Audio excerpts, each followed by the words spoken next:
level this could be.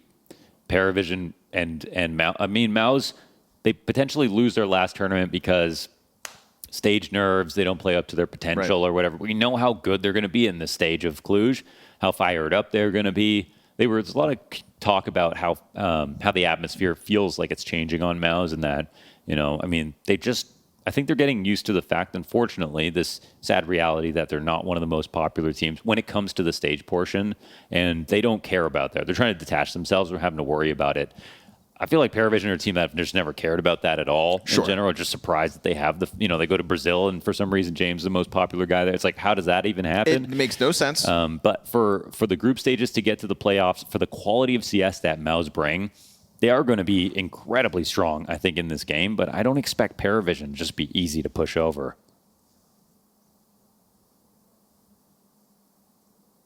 Blast Bounty champions versus what was a lower tunnel setup here between MOUZ.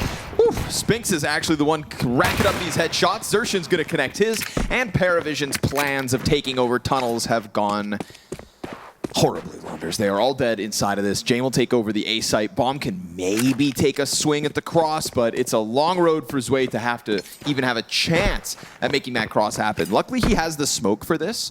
And if James' flashbang is coupled with that, then maybe they're able to get over, but it feels like MOUZ understand what's coming their way. 3 players at this A site. Will James' position in the corner go unnoticed? That's incredible. Of course it does. How in the world? Shoots one in the back. Brollan catching it on the crossover. Jame trying to reach for that gun. And if he can gun down Brollan now, that'd be one thing. But Brollan taking position in smoke gets away from Jame. He'll still find the frag, and the clutch is on. Jame, 1 frag left. 2K to each of these players already, and Spinks has gone silent in CT spawn. And Spinks has been so good, equivalently here to Jame. He's got a lot of time to play with, and Jame with time. That's a dangerous prospect. Bomb will go down single, so he's splitting the difference. He's not sure if it's cat or long. I wonder if CT's on his radar at all right now. He's watching for it. Spinks walking up, and he's doing it quietly, but Jame testing the limit of this ramp peak. Starts to have second thoughts, goes back. Spinks confirms it. He hits the gush. And now as James got this last player down to 3 health, his clutch from Goose comes together. And of course, PARIVISION win a round like that immediately in this game. Because when we talk about PARIVISION from top to bottom, the X factor, these undying moments for Jame and PARIVISION as a team, it's just a classic PARIVISION moment out of the gate. It really is. I do think, it's kind of the play is amazing. Having, playing from Goose in that way from Jame and how he squeezes that out till the end. The fact that Zwei gets that kill full blind, has to adjust his crosshair. The flash hits him. It's like 4 seconds full blind, and he still finds it. They kind of have both here. An amazing play, a stroke of luck, and it coalesces for the 2VX. And we'll have to have MOUZ try to answer back with a force-up. Spinks on a FAMAS.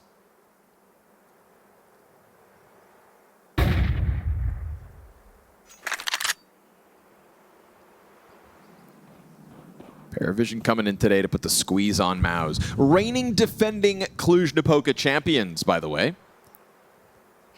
Right. Whatever that's worth. Yeah. They did win that one, guys. They did win it. I have seen MOUZ with my own eyes lift a trophy in this city. But now the problem for them is that the competition in Cluj has come to play in 2026. Jimmy's Deagle is going to find the first and the second. And so starting to put a test on PARIVISION within this bomb site. MP9 bullets come whizzing through. Torzsi Scout ready for a target.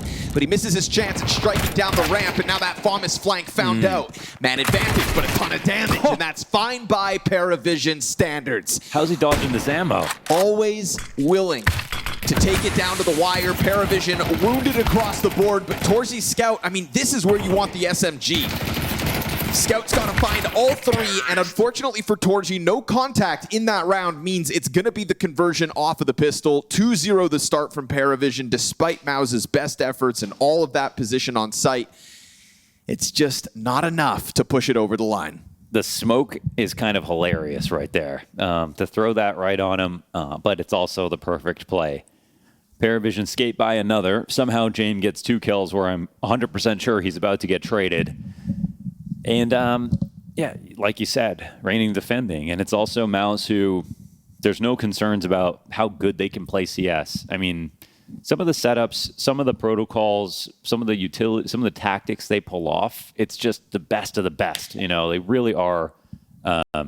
They're so strong. It's just that the field is also incredibly powerful. If you put MOUZ are one of the teams that if you scrolled back a few years, they would just have like a dominance period straight up. You know, they're definitely that good.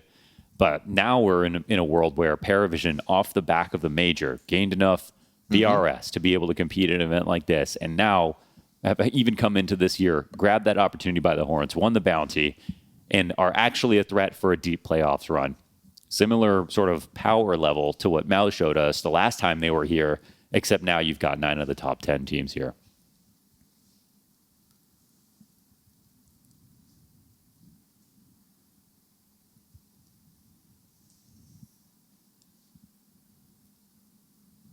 It's funny with PARIVISION still kind of being ranked as they are, being seeded as they are. It's like they're not, you know,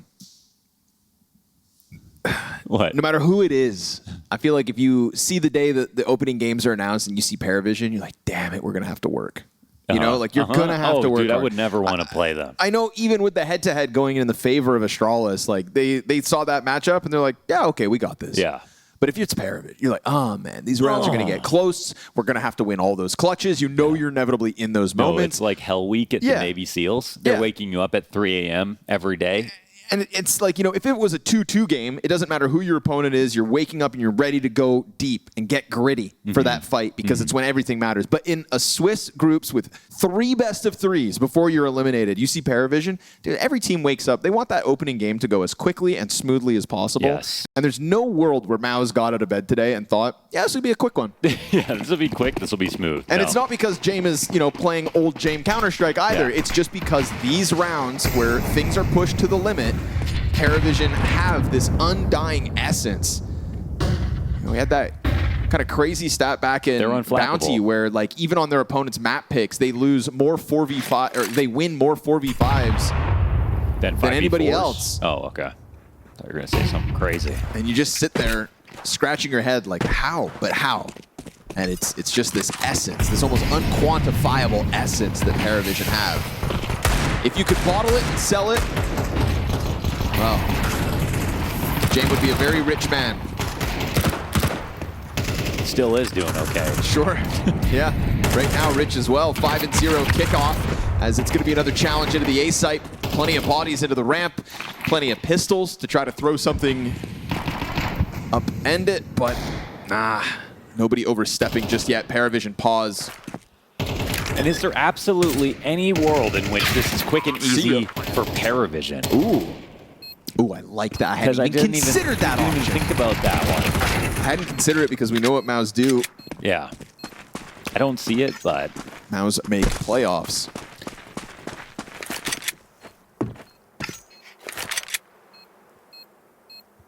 I still don't think so. I don't know if PARIVISION have kind of found that ability just yet to stomp. Never have that, really.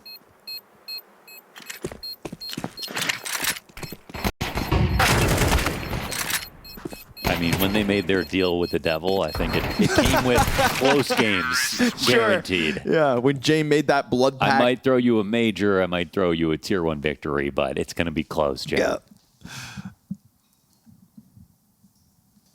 That's fine. Jame happy to dance with the devil.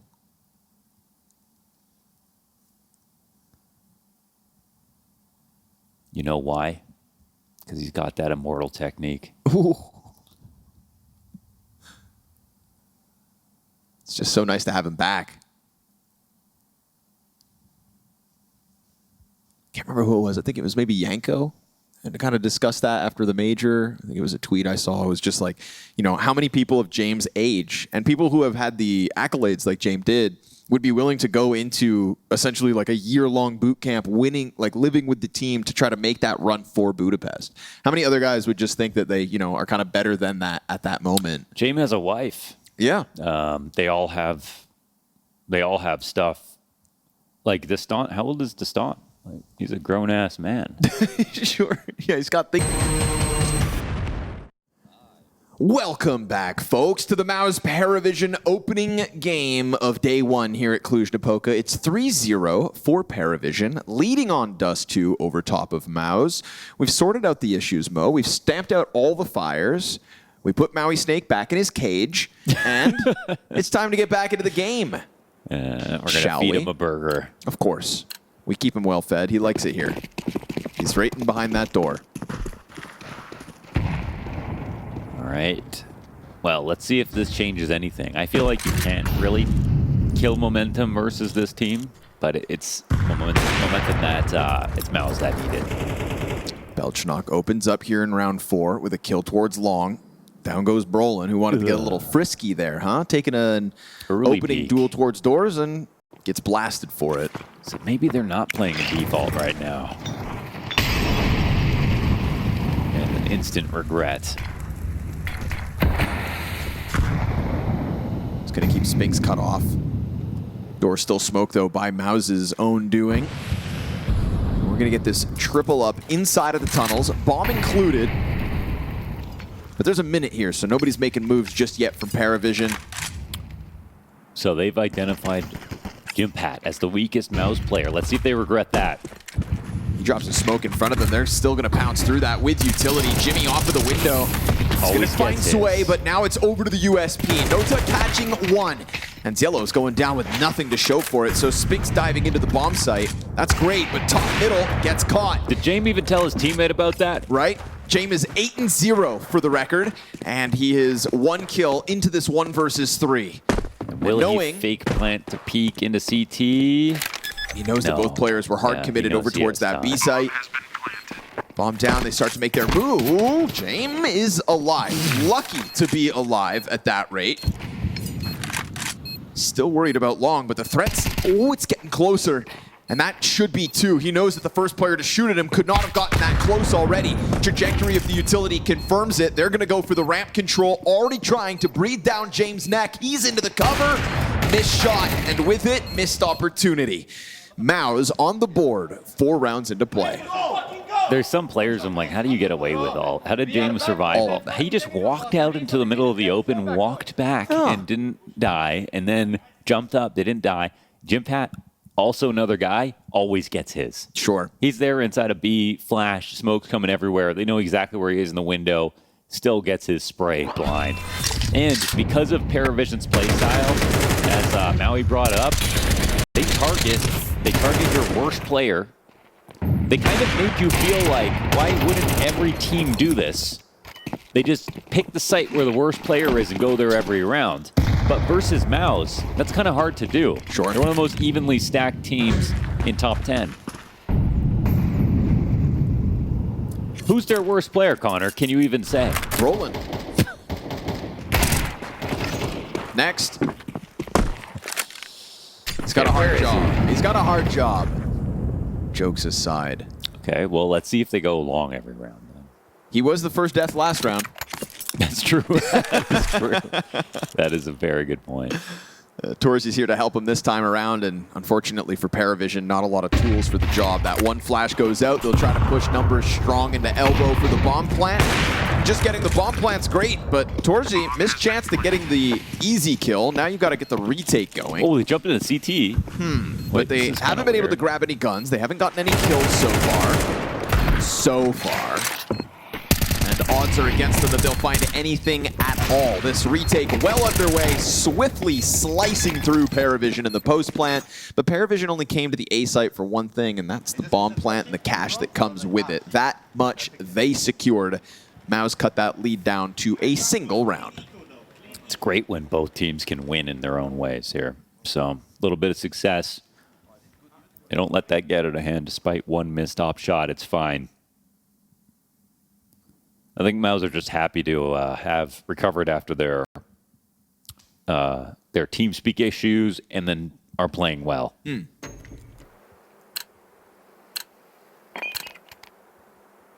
They had a couple of awkward rounds to begin with. Yep, cleaner shots out of the camp already. And I think it's going to start to put a little pressure on PARIVISION individually to kind of step it up a bit. Jame gave them this grace period with the kickoff. I mean, it's been some time, so it's fair if you forgot. Oh, pistol round was also a huge recovery for PARIVISION, thanks to Jame. Oh. And, what a laser. Your boost just got beamed. Cielo coming through with the headshot.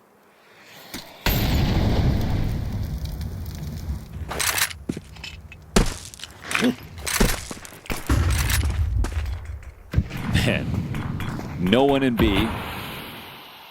No plans to go there. I think this would be so impressive if they somehow trick PARIVISION and get away with this heavy of a stack, but it looks like they won't. I'm like, ooh. They've got absolutely no way to trick them.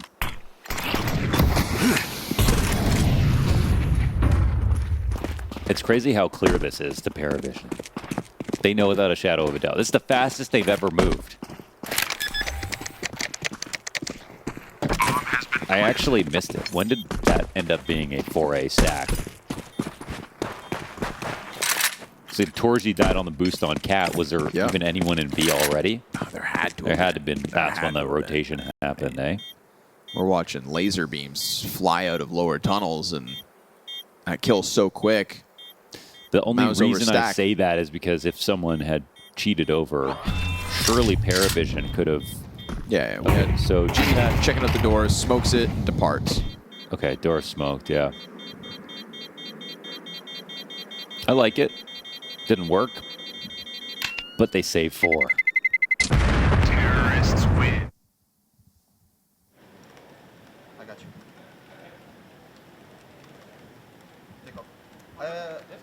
It's fine too. Saving 4 in a round where you just won with 5 players alive as well. Totally fine. So there are 24 rounds in regulation after all.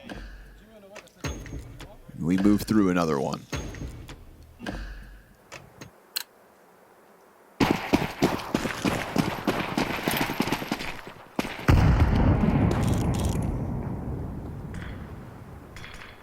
Trick them. Playing a dangerous game.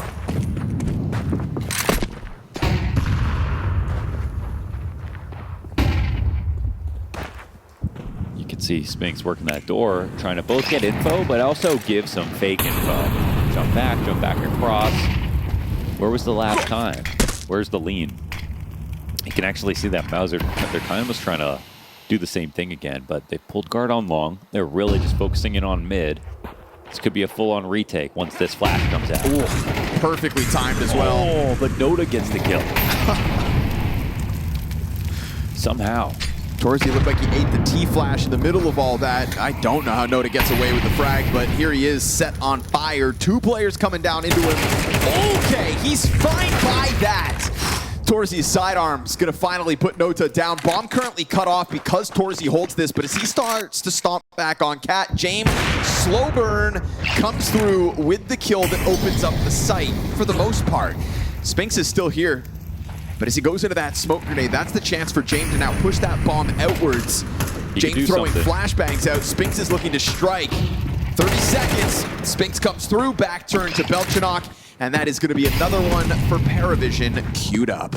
Dude, sometimes Noda's aim is just scary. How's he get away with those? I don't know. His HSP sometimes, it's actually, he's just like 9 kills in a row, all headshots. I mean, he had to be full blind. He ate that flash, he jumped into the corner in an act of desperation to get away. But when you need, when you have good crosshair placement, you don't need a monitor. That's what the peripheral guys, they don't want you to know. Okay. It's one of your bolder claims. No monitor needed if you're good enough. Because when we look at this, it's all just going to be his preset aim, Sure. his muscle memory, and his positioning. Maybe he didn't even have to move his crosshair. We'll see what he did. I'm like wondering if he had regained some vision, but I swear he ate that flash so fully. We'll check it out. Eats that. Okay, it's baloney. No, it's not. Perfect crosshair it's perfect placement. crosshair placement, Perfect muscle memory, and some raw talent. Yeah. And And? Like a lot in Counter-Strike, just the right amount of luck. You know what? He wasn't even that blind. Just the right amount of luck.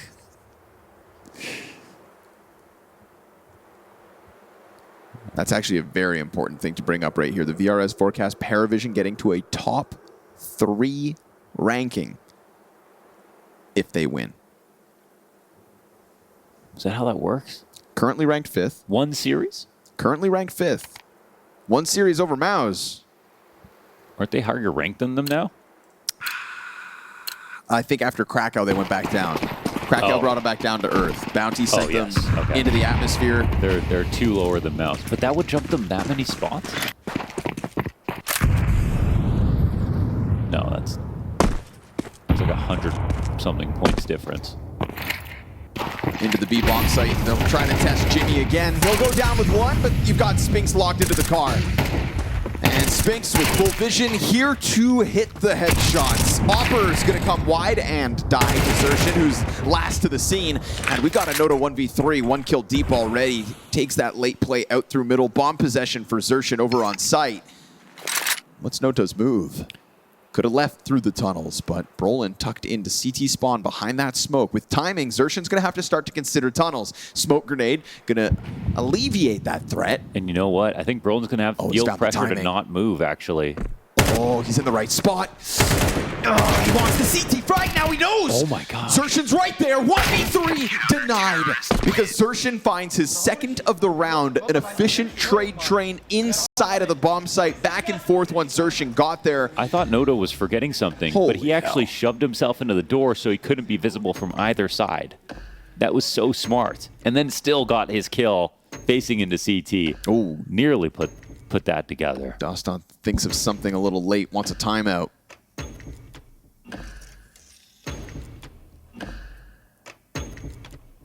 Beautiful attempt and a classic example of how PARIVISION will push the limits of all of these kinds of scenarios, right? The clutch factor, that's one of the things with the roster move coming into 2026. We thought to ourselves, removing AW, who back at the Budapest Major showed a lot of clutch factor. We're like, how can you take away this late round impact? This is going to cost you in the tight games. But it feels like it's across the board sometimes with PARIVISION. Jame is an obvious answer, but that clutch attempt right there, I mean, that's enough to keep MOUZ on their toes and your eyes at home glued to the screen. Every round with PARIVISION, you've got to keep your eyes peeled. I'm really liking the test of MOUZ where, again, they're so even-handed. And typically, PARIVISION are just going B versus almost everybody. But in this game, they're not going to be able to get away with the game plan like that. It's going to have to be a bit more fair, a bit more balanced.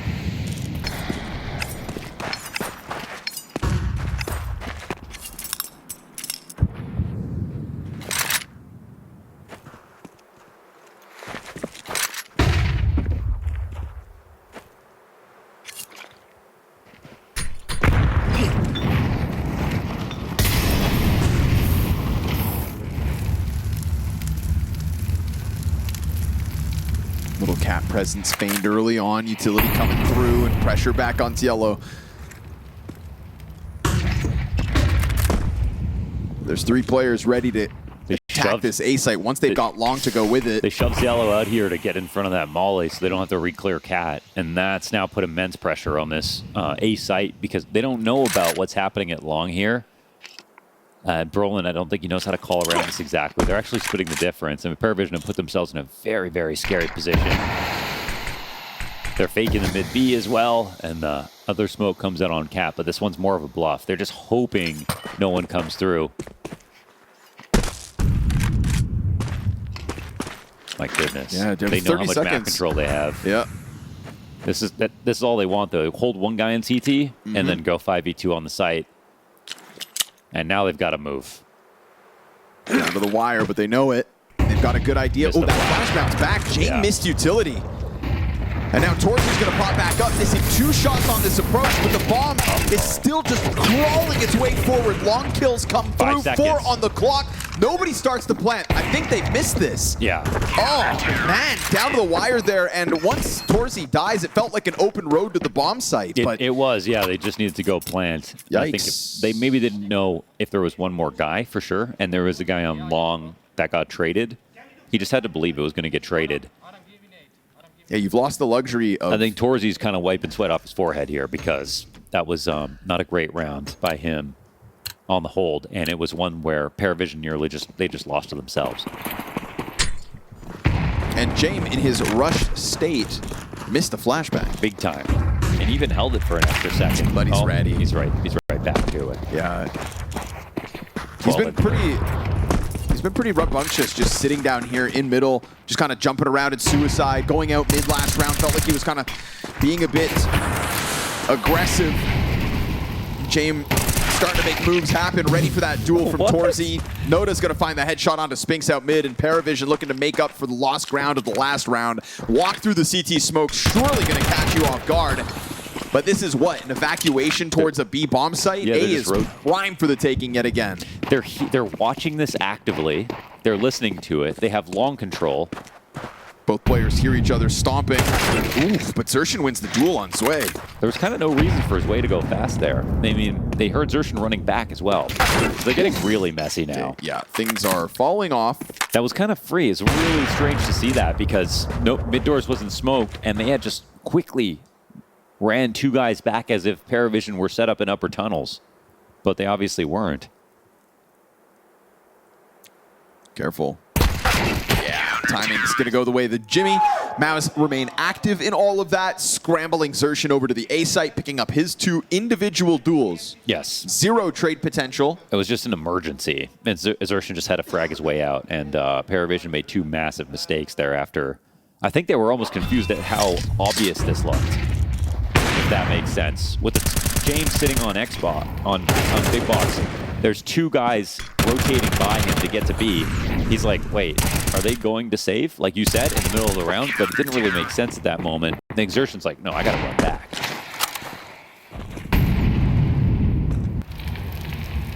I'm surprised there's not another timeout at a PARIVISION off moments like this.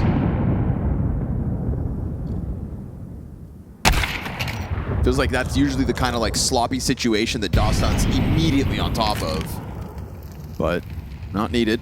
PARIVISION, what was once a 5-2 lead, is now a tied game for MOUZ's 3 rounds in a row here. One that comes through by a half second. Clock is not played to PARIVISION's favor. Now torzsi is going to pick up the freebie. There's been some scary whiffs for torzsi so far this game. Get him out now. While we're on day 1.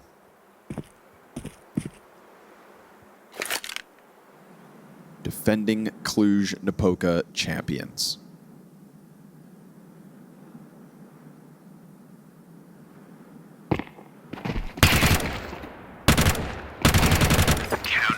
Did anyone say MOUZ get the cheese when they win?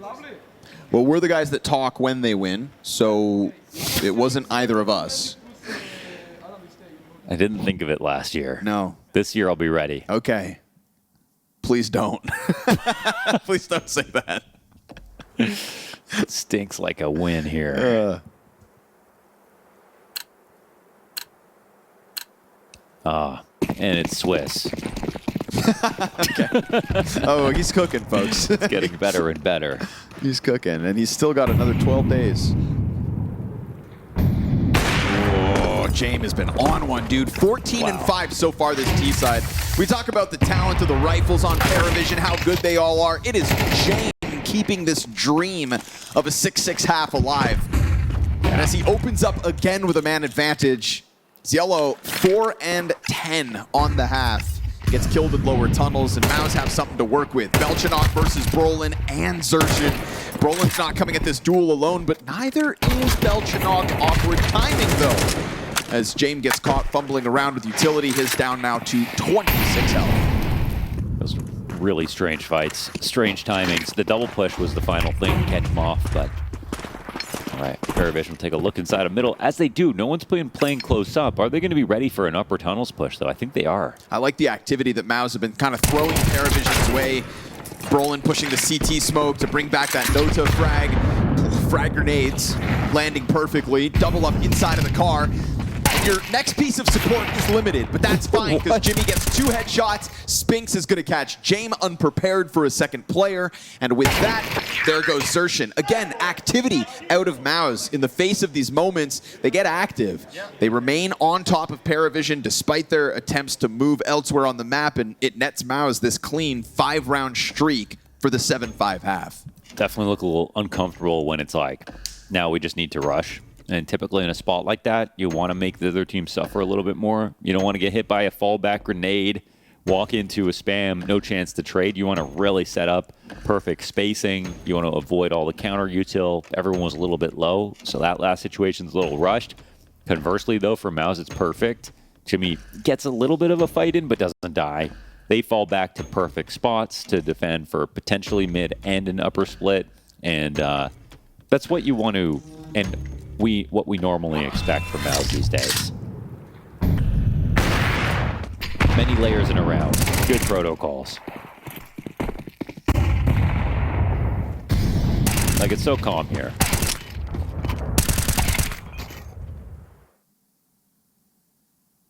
It's a full control situation out of MOUZ to close that half. PARIVISION's map pick of Dust2.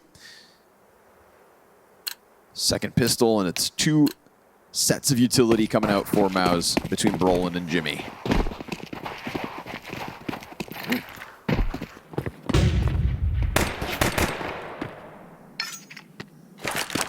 Zershin takes a quick look at long, spots multiple bodies.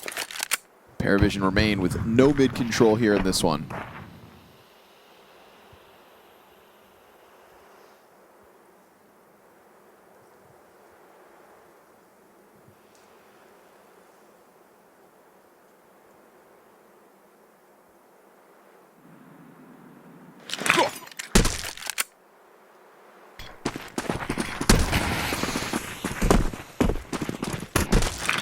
Another smoke through the doorway, and Zielo's under pressure. Belchinok's got the first one into the tunnels. Ooh, and he comes back with those Berettas for second servings. Wants to get into the cover and is given that bit of a space. torzsi had the bomb there, so he can't really go for that wide swing. Can't stop Belchinok from getting into cover. Man advantage for the retake. Total mid control for PARIVISION. All MOUZ will have are boots on the bomb site. Brollan tucked into car up first. It's the key fight right there. That's if he pops up, of course. Yeah, he has to pick his time. Jimmy gonna kill the tunnels player, so now they flood out through the windows, 3 players strong. PARIVISION getting slaughtered, but still down to the clutch. And Brollan stuck in this corner. They're gonna take the high road over top. Nota going over the box, finds Brollan, gets back onto the bomb with, I believe, just enough time. Woo. Cut it close. PARIVISION a 6th secured by way of window retake. Yeah, very solidly done. I know Brollan was like in danger of dying. Obviously could have spared his head and tried to delay for a little longer. It's not the most fun way to try to go for it, obviously. But the retake happening this way is pretty impressive for PARIVISION. We see the spots that are getting played. The first kill coming down for the T side as well to make it a 3v3. But Nota, he's got it locked up. Jame gets tagged by the scout. That's 2 critical scout shots landed here for MOUZ.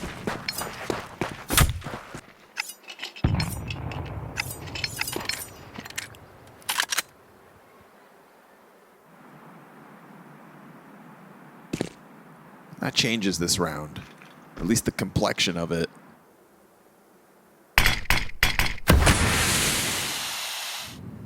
PARIVISION have to be nervous about giving them more contact.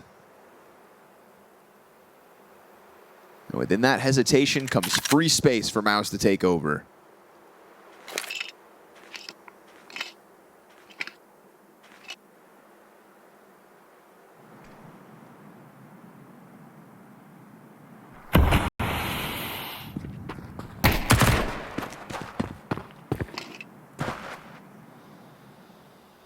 It's a dangerous game to play.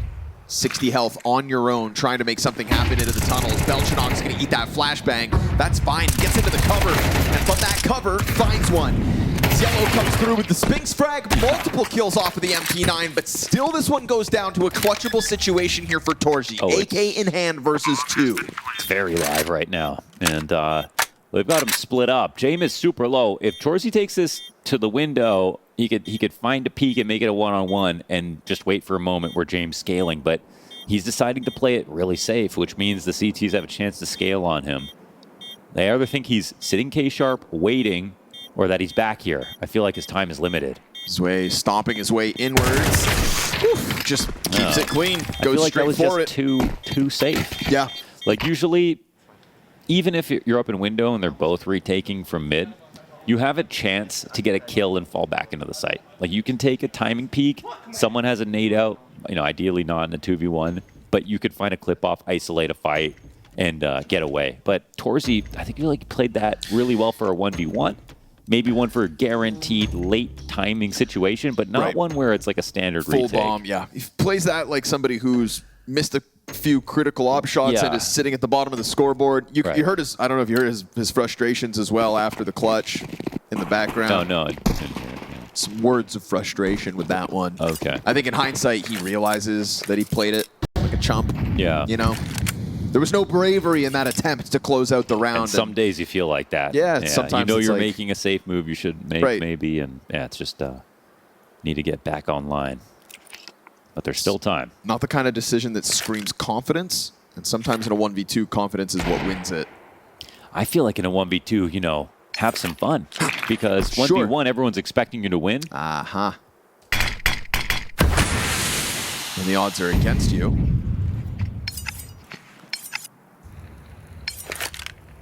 I have a Jame observation.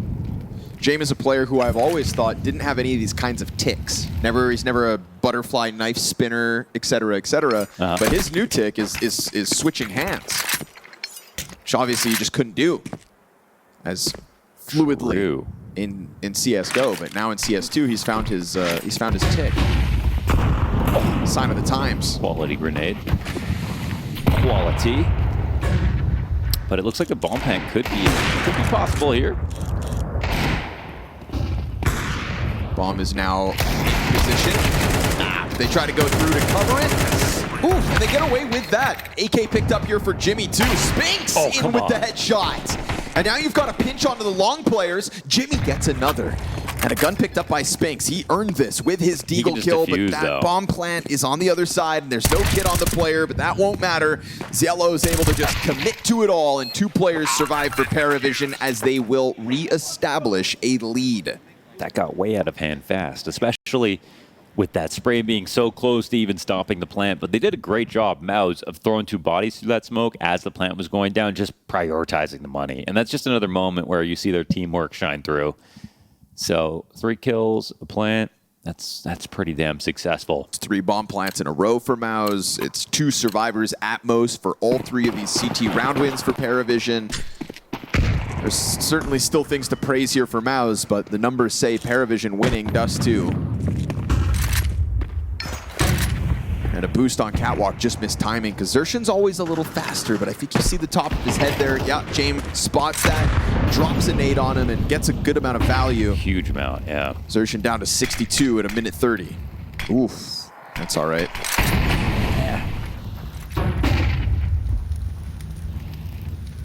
But still technically a missed smoke. No, it is. It is a miss. Put it on the tally.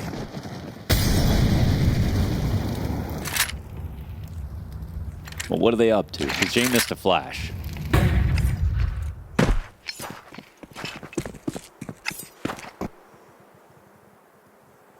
It's day 1, though. You get mulligans. Okay. Everybody gets 1.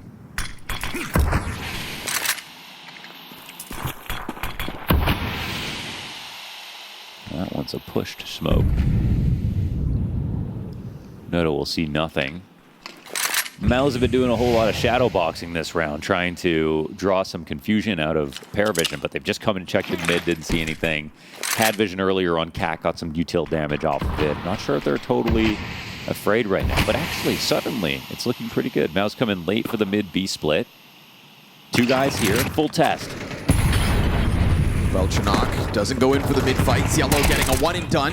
Ooh, huge reposition here for Belchanok. Oh, this gives it more legs. Incredible. And a missed off shot from torzsi again.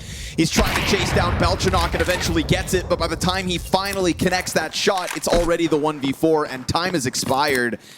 Belchanok getting out of position. I can't even believe that. You painted the picture beautifully. It's a 5v2 on site. It feels like for sure it's going to crack under that immense MOUZ pressure. But he, at the perfect moment, gets away from the window setup, peels the door player off instantly, and still gets into a new spot that then actually serves up an issue for the tunnel push.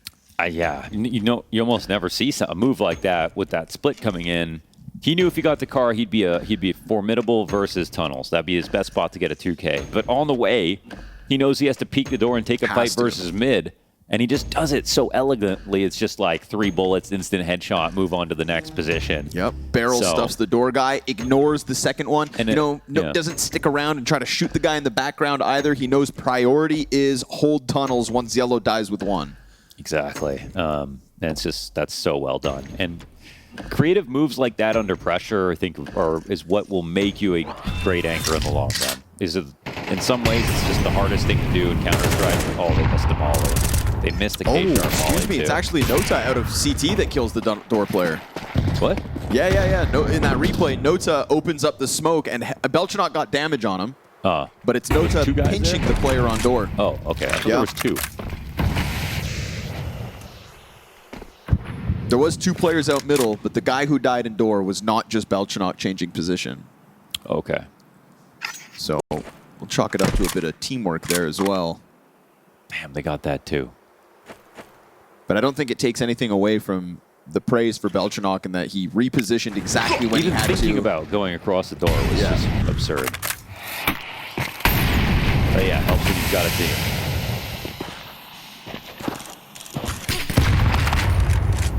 And it's nice to see them kind of tap back into that synergy because there was some scrambly miscommunication type looks for PARIVISION in the first half. The round that they lose to time, the moment that Zwei and Belchanok run at Xertion on their own, no trade potential. It feels like those two have been kind of washed away with these last couple of victories. 4 in a row now for PARIVISION's defense. But with that round being so close, it does feel like MOUZ just want to copy and paste. Oh, Zwei gets out long. And that's the way to answer a copy and paste. You bring out a new bit of info. Don't commit to that. Trying to get away from it. You've already pushed long. Now they're freaking out. You don't really need to do much more than that. Had the gun advantage over the Galil. Got in a little bit of damage. Yellow always good for at least the 1. And again has Belchanok hard committed over to the car. Slightly different plays here. Yellow just allowing them that space. And he'll get himself a second frag. Belchanok, again, always here to help out. And torzsi doesn't have bomb possession at 5 seconds, so this round expires, and it's PARIVISION to the double digits, while MOUZ are scrambling to find any T round wins. I feel like when Zwei was on Spirit, he would have just swung wide and died right there. So that was nice to see him like get into that duel, but then just leave it at pressure. It's a long rotation to go back to long, and it's still a 5v2 in the site for a second, but at least everyone's got an early warning sign. Yeah. You know what attack is coming, and you can get ready for it. The PARIVISION site defenses on B have been extraordinary so far. They made that look really easy. It still wasn't. But they're about to get easier. Single op for torzsi. That is it. That is all.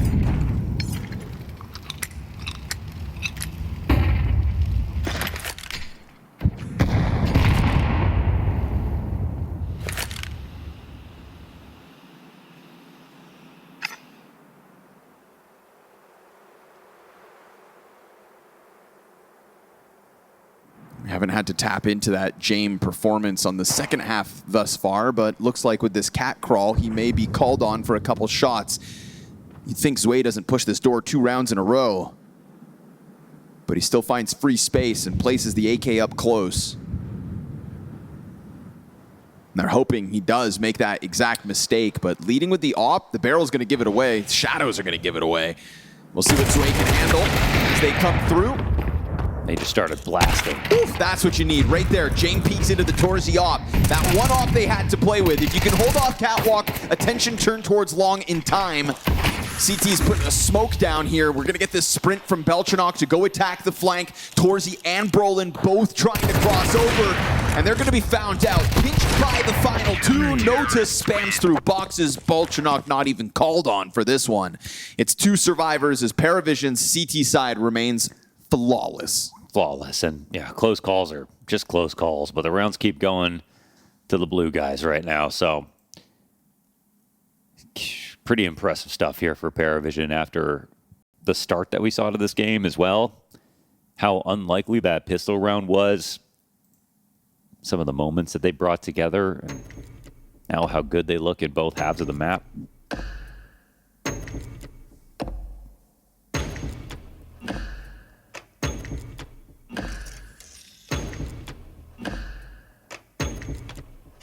Cyclone's getting involved. But a timeout called by Dust then. Gotta be ready.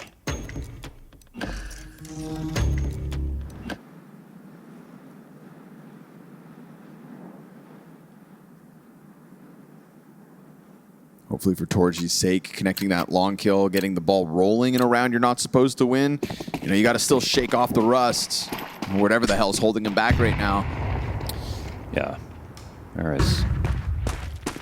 Nice. Oh, Galil's Challenge just by slightly off. Feels like that time Sway kind of misses his shot top middle. If Xerxan had an AK instead of the Galil, maybe that would have been a death. This one too. Right. Maybe. It's damage, it flusters Jame, it pushes him back, but there's a lack of lethality from MOUZ across the board at the moment. Oh, that's a good molly. Huge information. You get utility out of them, they burn a smoke to escape, and with that, Belchanok's going to keep the pressure on. Whoa. torzsi's op shot whizzes through, no connection on his behalf, no B defense at the moment, and no smoke even in the tunnels. So that's a scary one to kick it off. Wow, Belchanok gets away with a lot here. Oh my goodness, jumping on and off the site. Still hasn't put that smoke down. Now it comes through at a minute.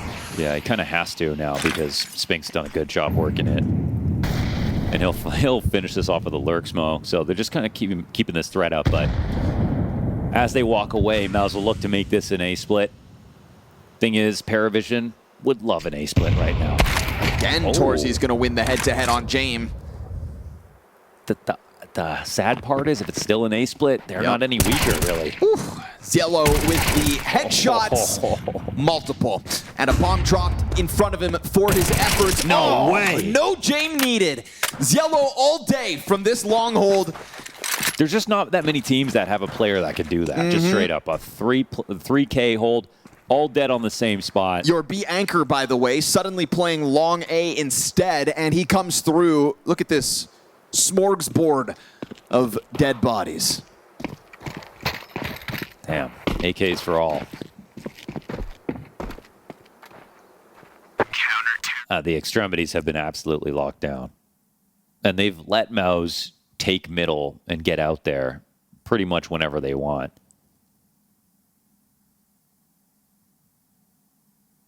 Seven CT rounds in a row. That's kind of crazy. But also, I wouldn't know what to tell MOUZ right now. Some positions are just must trade, but I'm like, I feel bad for them because it's just that the crosshair placement is so good. The headshots are just instant here for PARIVISION. I don't know really, you know, what kind of advice can get you out of that? Start of the CT side as well was on such a thin margin that maybe that extra bit of room could have helped, but you know, pistol goes down to the clutch. 3 rounds in a row, all by way of defuse. That clock's been expiring against MOUZ. 3 of the last 4 rounds as well, so it's just kind of been this slowly but surely PARIVISION CT win. Round 20 is where it could all end, but Belchanok takes early damage once more. Jame will get the better of Brollan. There's been a lot of damage on the early cross. torzsi from the scout to now the op. But Sway better be careful. Gets a reload off, gets back into the corner, smoke about to fade. That's why you got to be careful, but torzsi missing a shot. Yeah, and we've said that one too many times today. No, the pre wasn't good there. We can see it, he can feel it. Everybody knows it. There's been multiple moments where that MOUZ AWP could have found easy frags. Now blindsided down in tunnels. Yellow kind of skipping protocols, goes running into it. Does this scramble PARIVISION's idea of what's going on? Well, they just need to get Cat, but then they can just instantly turn around as well. There's smoke cross, flashbang interrupts it. They're gonna expose it. They're gonna space their utility out, put lots of pressure on this cross. Pauses things, no more frag grenades coming out from PARIVISION. They revert back to just spamming through blind. And a silent crossover for MOUZ has gone by without getting damaged. James off also misses as Zershin comes up through that ramp. But see how much utility they still have. They have another volley as well. Keeping the pressure on. Sway starting to hit his headshot. Spinks will find another kill out through the tunnels. But it's 20 seconds left in this T side for MOUZ that is seemingly going to rely on a torzsi 1v3. It's been a tough go of it since the beginning of Dust2. Time to clutch or onto Inferno. He'll hold off for the long play. Jame announcing it with the flashbang. Lands the shot. 2 more to go. Both approach from CT spawn, and torzsi unfortunately just doesn't have him in it today. 13-7 close on Dust2. PARIVISION, both pistols, full conversions, and a flawless CT side. Okay, so let's have a little bit of fun. Dust? Yep. How do you feel about MOUZ's T side on Dust2 there? Absolute trash. I mean, and look, here's the issue. I think if you were to, I mean, there's many things you could point out that has held MOUZ back from making more grand finals, winning more trophies. You know.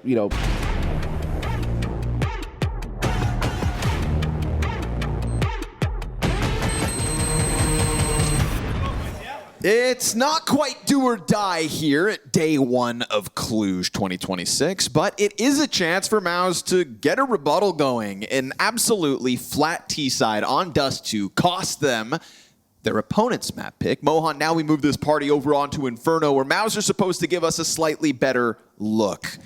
And I feel like we're all kind of cheering for them, because even if you're not the biggest MOUZ fan, you don't want to see MOUZ totally flop. And unfortunately, that's what Dust2 kind of ended up being. I want to see a MOUZ that gives every team a run and, like, honestly beats teams like, I mean, if PARIVISION are a team with a tournament win, I feel like they still should be able to get skill checked by MOUZ, who 100% are so consistent for so much longer and been together for so much longer. It should never go like what we just saw on Dust2, especially with, like, torzsi just really having a really off day right now. I mean, you don't normally see it end up that badly. It's been pretty consistent overall, so.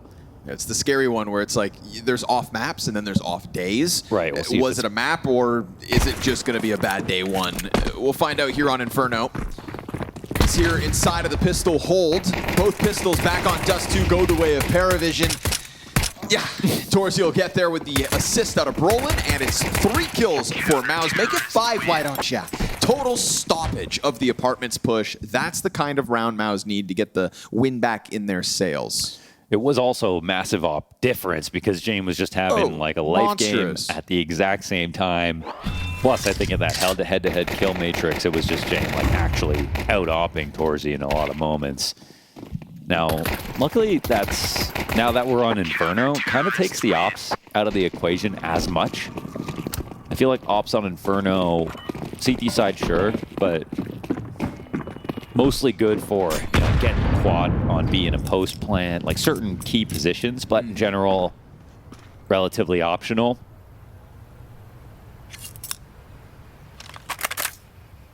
I would just like it to be known that in the warm-up for this game, Zway was using the T-side auto-sniper, no-scoping people in spawn. Depending on how his game goes, make of that what you will. I just remember when James Banks interviewed him at the bounty when he won, and his first thing he said was, "You again." And I just wondered what kind of thoughts go through his head normally.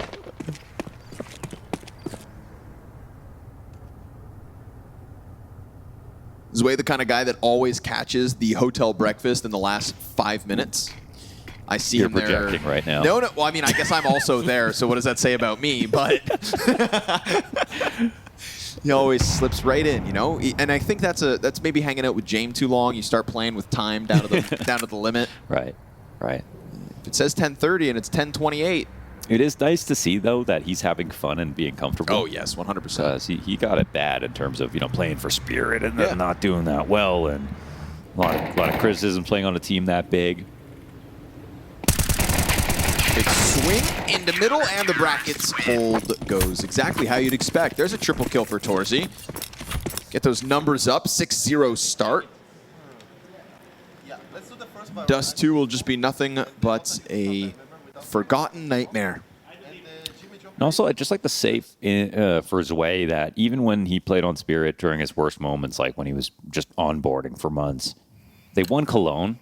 And even, you go back and look at the stats of that Cologne, he was heavy. Sure. He was really not playing that well. But if you actually watch the rounds, some of the kills he got were impactful. And I don't think you can actually pull off a win of that size, even with Donk, without having some impactful frags from the bottom. And so you could still see the semblance of a player that could, work out eventually. And when we got to the major, he got those back-to-back aces as an anchor. Hell yeah. Learned his role. And I mean, he feel like killed Falcons in Budapest. Right? Yeah. That was all him. Right. Some of his best maps in a Spirit jersey. And it feels like PARIVISION's the perfect, with Jame and Dust2, like the perfect way to craft him to the next level. Oh, man. Noto, man. Going to open up. PARIVISION successfully taking a look at this B bomb site. Brollan's MP7 on the fallback, dies with nothing. And the moment PARIVISION have guns in hand here on Inferno, it is a B bomb site that belongs to them entirely. But you're dead on. I like it.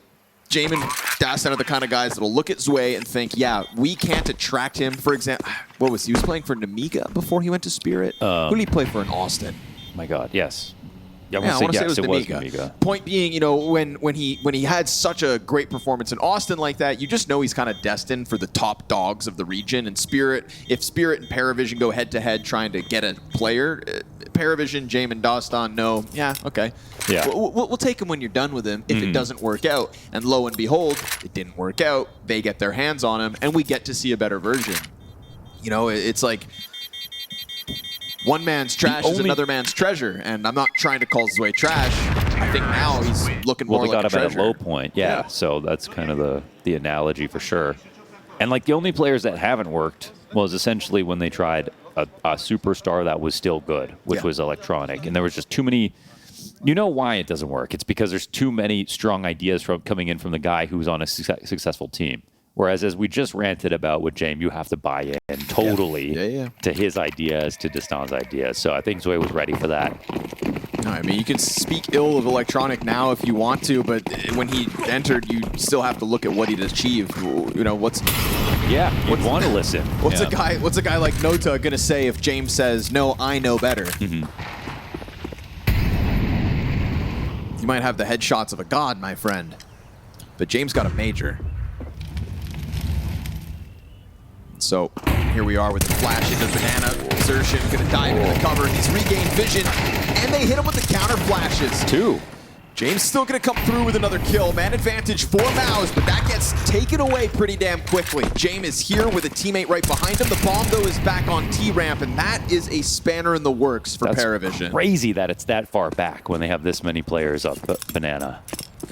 And Jame knows that this site is totally open. So the question is, are they going to run it back? I think they wait long enough they go back to B, because now it's like a double fake. And MOUZ are just going to wonder why they're doing this. Belchanok with another smoke to just guarantee the CT cross. Yeah, he's making a lot of noise. But torzsi's here, and they've got to be worried about something like this. So Belchanok holding for this swing. The Molly's going to land behind. Oh, he's not going to throw it. Okay, there it is. Oh, you catch him. torzsi in front of it. Belchanok now needs to get this trade frag. And torzsi's happy to give you the bomb site if it means playing the 2v1 properly. Now. Misses, though, entirely. Now torzsi's on a full reload. Site, that's kind of huge. Oh, interesting. Smoke on Jimmy, who's rotating over. We'll see what he opts to block off. Belchanok has to take an early peek here for the 2v1. Yeah, we criticize. There's too many nades. torzsi hiding in the back of the Dust2 B bomb site in his 1v2. What's Belchanok's move? Smoke grenade comes through, blocks off Belchanok. Now he's going to have to try to bank on either a surprise timing or a spam. And he dives it. Jimmy catching it on the jump up. And then he gets onto the defuse. He's got the kit. He's got the round. MOUZ will find a third off that retake. The bomb on T-ramp for PARIVISION makes things weird, and torzsi strikes in the middle of it all. And for a round that comes down to time, who knows? Absolutely. Nice kills from torzsi there back at Coffins to save it. And also, amazing counter utility here. Brollan's flashes, his first and second, are the only reason that this is saved at all, really. Would have been one dead on sandbags, no problem. Belchanok still almost found a way with that, because if you kill Jimmy, the second player doesn't have a kit. It's got to kind of, you know, scramble and pick one up. Jimmy catches it while he fails the climb up. But a round win on the board nonetheless. MOUZ 3-1 lead. Still guns for PARIVISION. We saw them recover from some mistakes back on Dust2 as well. And I think that's always going to be kind of the nature of PARIVISION for the time being. They're not a perfect team, but they are unrelenting. And so back into Banana, back to the flashes. Yes, sir. Ooh, and Brollan going to burn Zwei off the assist of Zershin, who is given a chance to just dive back into the safety of this site. Oh, that's brutal for PARIVISION to let that guy go. And Zershin, 18 HP, reroutes to Coffins. They're looking to just go through it anyways. They put immense pressure on Banana. There's no smoke coming through. Zershin doesn't have one in hand. None on the back of the site. And Spinks is going to be nervous to peek, though. He's probably going to have to take the first look. Now, Zershin on low health, you'd think, but... See if they forget about this or not. Is there any molly? Smoke goes down. Spinks has one, but they don't. So that's fine. He'll hang on, and he'll get that walk up. Now Zershin off of Coffin, able to strike after Spinks serves up the distraction. No bomb plant for this attempt at a clutch at a Jame, and so the save instead offered over to him. And MOUZ go 4-1 up on this CT side. Crosshair placement doesn't get much better than what we just saw at Spinks. That peak was amazing. Just slices off the push into the back of the site. So another round that MOUZ play active on car. Use their Coffin flashes. Time it to perfection. Stop anybody from dying. And then go back into the site and win the round again. But I don't think so. Take care of the money is not the best, okay?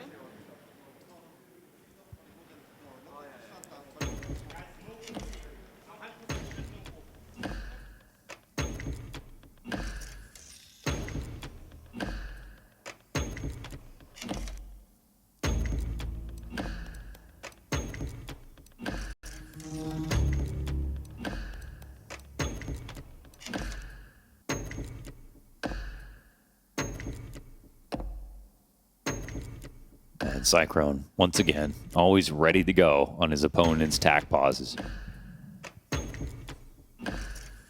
And, you know, when they made this seamless transition from Shuei to Brollan, they got the firepower upgrade, but you'd think there would at least be some issues with keeping everything together, even though they had most of a system already. But no, it was pretty much flawless. Like, since Brollan has joined the team, there's never been a moment where you're like, it's the calling that's the really big issue for MOUZ, and that's super impressive for him. But obviously, Cyclone being there is the red thread. It's the thing that makes it make the most sense. Yikes. Oh my goodness. Noda is just in fire, but not taking damage, and Jame is down to 27 off that. And this is supposed to be the kind of hero op moment for him to thrive in. Now he's got to do it with a quarter HP. That was awkward. I felt like Noda called for the boost anyways, because he said, like, look, I found a safe spot on the flames, and then Jame kind of pays the cost for it.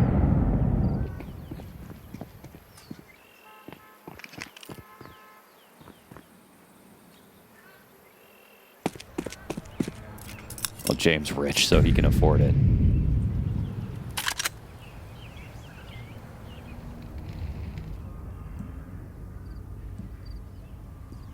Holds the line and lets these Tech 9s get in front of it. You know, there has been like this willingness from MOUZ to just fall back into the site. I think when Spinks gets that instant headshot, it's a good example of his ability, but also one where PARIVISION know there's space to be taken here. If you don't die to the Xertion hold in Banana, then you are given sight, and so they'll try to take that challenge, and it's Tech9s to go roaring through. Great spam out of Brollan to contain it with a double kill.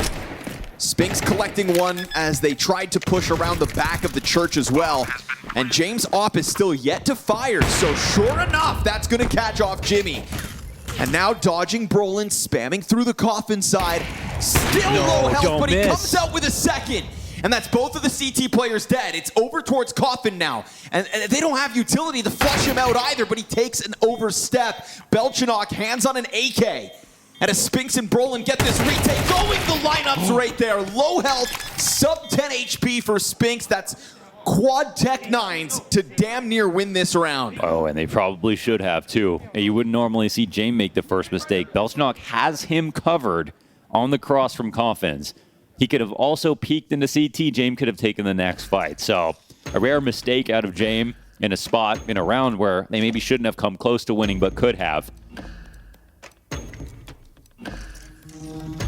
And man, yeah, PARIVISION have really got their they've got their Inferno together. Because when we were casting them at the major, they were struggling. They lost it 3 times in a row. They got trounced by 3D Max and Legacy, and then at the Bounty, they immediately pop up with 2 wins. But I remember a Legacy that was still having issues doing things organized. They never turned down car control. That's something that they were doing before. And in that way, I feel like they can be obvious. They just don't turn down a big advantage, is the kind of way they look at it. They're like, even if the other team knows what we're going to do, it's a big advantage. Yeah. You have to over-rotate to stop it. You have to have extra nades. It's just that what we've seen in this spot, MOUZ will have perfect flash setups for car, have the extra player in place, know it's going to be beat. So they are getting prepared for this, and now you burn a lot of rounds going to the same side of the map, just as you normally do. You've failed to condition your opponent, so how do you mutate your game plan into something that's now going to sort of be not so obvious? Maybe you want to dress up another B attack, but do it a little bit differently. But how do you do any of that without being obvious? Ooh. Xertion making it back into this corner. He's looking for those flashbangs, but this time, Smoke holds it off. We'll see this scramble back out of PARIVISION. Guns all in hand, of course, at a minute. 3 strong inside of Banana, peeling away and finding the perfectly placed nade for Nota to have to stomach. Like in this spot, if you were playing 3B on CT side, you normally fall back because you get worried that they're going to assume it's 3B and then you want to keep arch. But MOUZ are not scared of that at all because they've been just going here over and over again. They still don't believe it that it's going to come back to A. They have no brackets vision here, MOUZ. They just understand PARIVISION.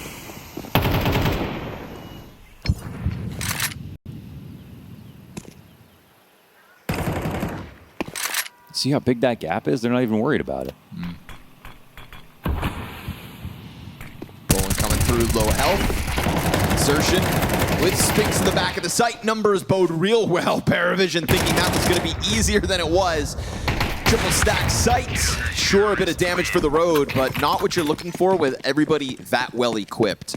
You know, a Tech9 round previously goes far better than this one. Guns in hand. You step forward towards that B bomb site, you get absolutely slammed out of the round. It's also a map where they go through that smoke all the time.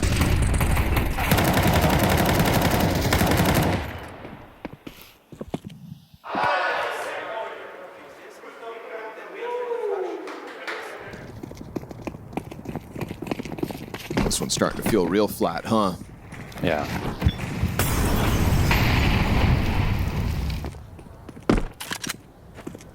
Some good rounds in there, but just too plain Jane overall. Plain Jane. Boring Betty. You know what I mean? I get you. Sleepy Susan. Lucky Larry. Who, Xertion? No. Lucky Larry's Lobster Mania, Launders. Come on. Yeah, I know. I Okay, good. Just making sure. Never forget. Vegas 2024.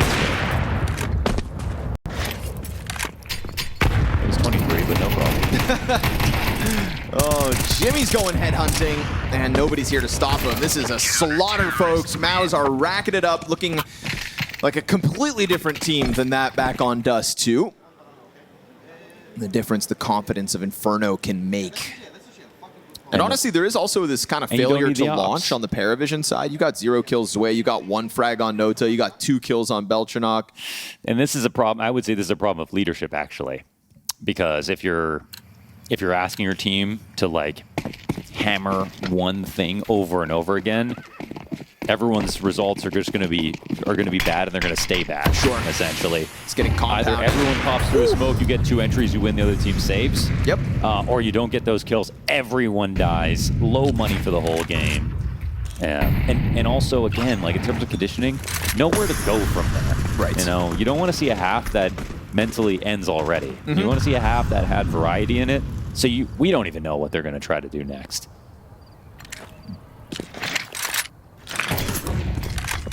I think something that bodes real well for MOUZ as well is with this comfortable 7-1 lead, we see that torzsi mid-aggression this round doesn't miss, you know, lands his shot. 3 of his 9 kills were that kind of anti-eco farm in round 2, but still up there at the top of the board. We said, was it a bad map or was it a bad day 1? And looks like he's rewriting the tale of this best of 3.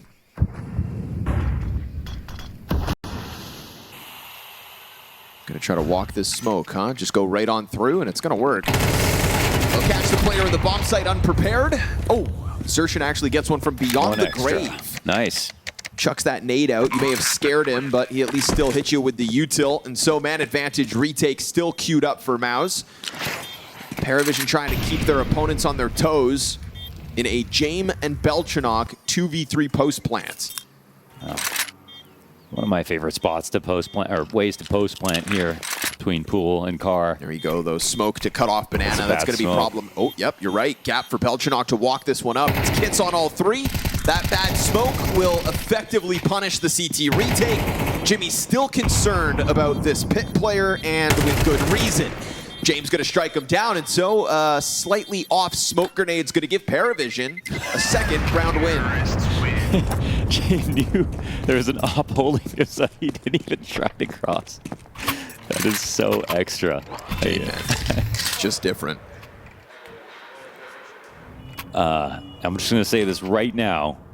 MOUZ, do not let this get out of hand. It's only 1 round. 1 extra. Are you saying that to MOUZ to like rally them? Yes. Like MOUZ, don't do it, or is MOUZ it like a crush? Or is it like a it's a confident statement? Yes. MOUZ will not let this get out of control. Don't let this get to 7-5 because it was just 1 mistake. Launders give in to Sami. Yeah. Signed and sealed. Nice. Brollan's got the frag grenade to prove it. Gotta love the additional pressure and the call out as well.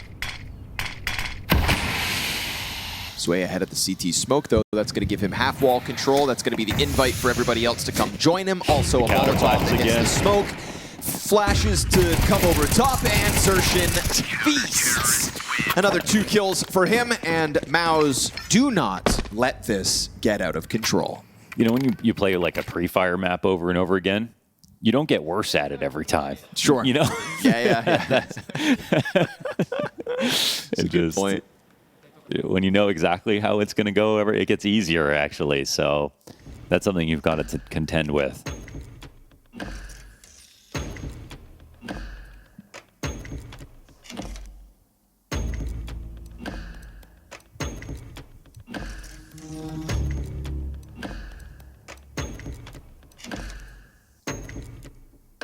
So they'll gun for the 8-4 best case scenario.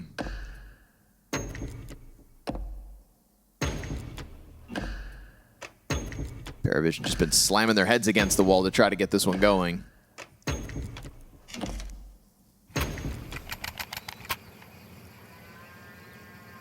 Ooh, it's another rough-looking buy. Tech9s for majority, PARIVISION. All the grenades in the world, though. I'm going to say something brave. I don't think the actual guns really matter here for the way that PARIVISION are playing. Yeah, certainly. And also with like a guy like Noda, it's a guy like Zello, guy like Belchanok. It's literally just like all these guys just get 2 entries by themselves sometimes. Doesn't matter what guns they have, honestly.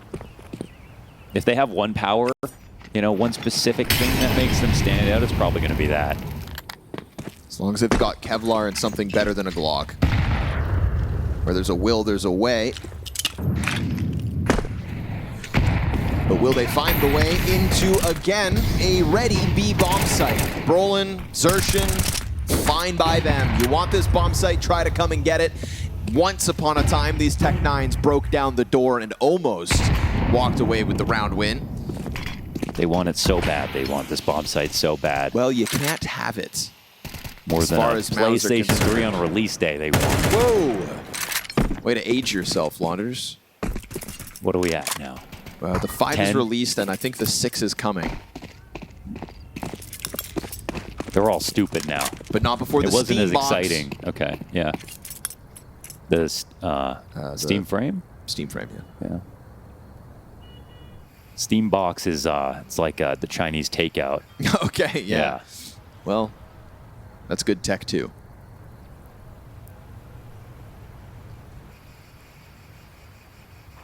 Double A short walk up, Jimmy ready.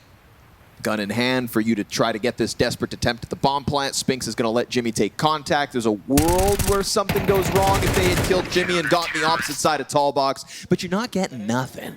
PARIVISION, empty-handed, not even a single kill. I mean, these guys have had 2 round wins and 2 bomb plants in any of the other rounds that they've lost. So all this half, everyone's like, okay, please, Jame, like, let us go A. Please, let us go God. A. And then Jame goes, okay, fine. On this round, we'll go A. And then they go in, they have nothing to work with, they all die, and he goes, see? This is why I never take you guys A. Back to B. I'll turn this car around. And they might. What do we do here, Jame? B site one more time, buddy? Once for the road before the CT side starts? Although a different look low. They come in with less grenades and more Galils. torzsi gonna catch the opening kill. Haven't had to say this entire half, torzsi misses the op shot. And that is a very stark difference to what down on Dust2. But now that we've said it out loud, we'll see if he even gets another target to shoot at. They will limp away towards the bottom of middle, and this one will end B. Not just this round, but this half. As it has always seemingly been B. More frag grenades perfectly placed, more damage for PARIVISION to have to try to stomach on the approach. And Zershin gets the gun back out. Frag grenade finishes off Belchinok. Nothing for PARIVISION to talk about throughout this T-side. A measly 2-round T-side in the face of a fired up and very much recovering MOUZ now. Yeah, and MOUZ showed us tons of cool stuff.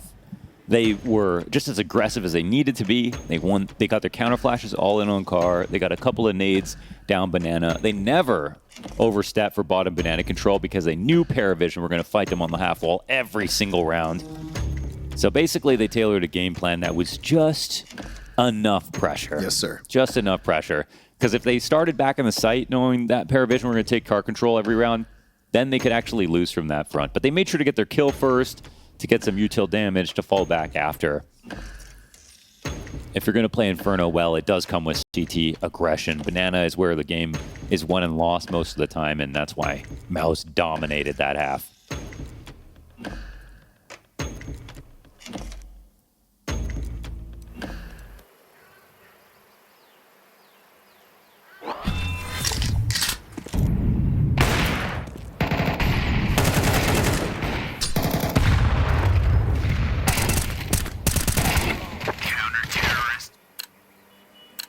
Utility deserved a lot of praise throughout that CT side as well for MOUZ.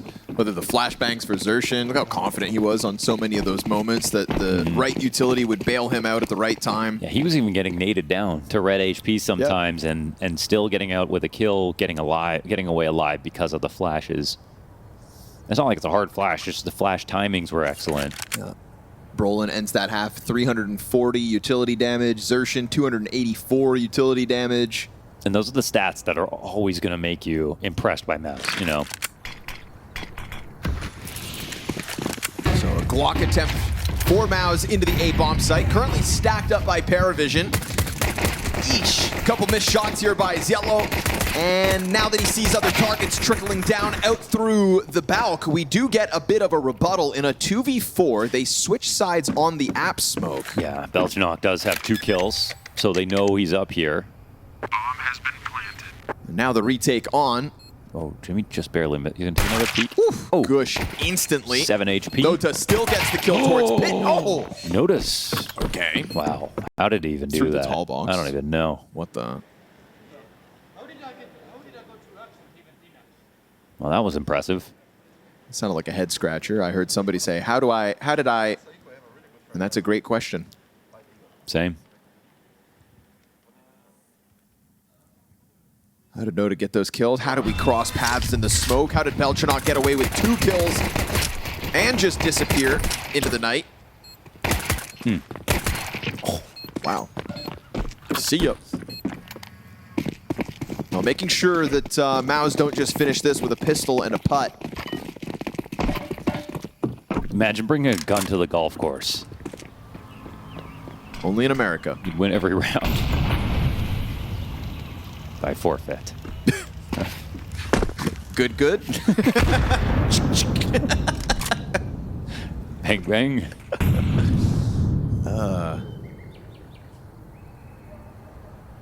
Zway's got the auto shotty. And that's up inside of the apartments. So good luck, Jimmy. Damn, is that an auto That's a shotty with very Cato expensive Clan auto Mystiques? shotty. Mystic? That's classy. Mystique. Sorry, I'm French. Don't have to apologize for being French. Yes, you do, actually. I'll tell you I do. Oh, I'm tripping. Belchnock's got popped by Brollan, but there's more rifles where that came from. If you think you've really kind of punished this, surprise, surprise. James in the corner, waiting it all out. Money to be made here for the shotgun as they think they can go for the bomb plant. That is cash in Zway's back pocket. A Tech 9 upgrade for his efforts. So can we get a price check, Connor? It's a Clan Mystic. Is it? Those are 2 hollows? A Clan Mystique Katowice 2014. On a Bruce Spruce? On a Noob Tube? Yeah, baby. Somebody made a mistake back in 2014, I'll tell you. I'm not sure if they did. The Lake Collection. What? No, how do we pull that up in? Okay, love we can that. do this nowadays. That's true. Look at this. I'm loving it. Man. Throw in the I won't LGB. lie, I'm loving it. Kind of looks like a, I don't even know what. Something beautiful. That's the best Bruce Spruce. Noob Tube I've seen. Bruce Spruce is crazy, by the way. Is that not what it's called? Blue Spruce. Oh, it's Blue Spruce. Yeah, which is, oh. I'm pretty sure it's a type of tree. Okay. I think Bruce Spruce may be a kid show character. That's Blue's Clues, dumbass. Oh, Blue's Clues, the one with the dog. Okay. Noda with the dog in him goes for the swing, and Ziello now finds himself all alone under pressure with the jumping MP9 headshot because good.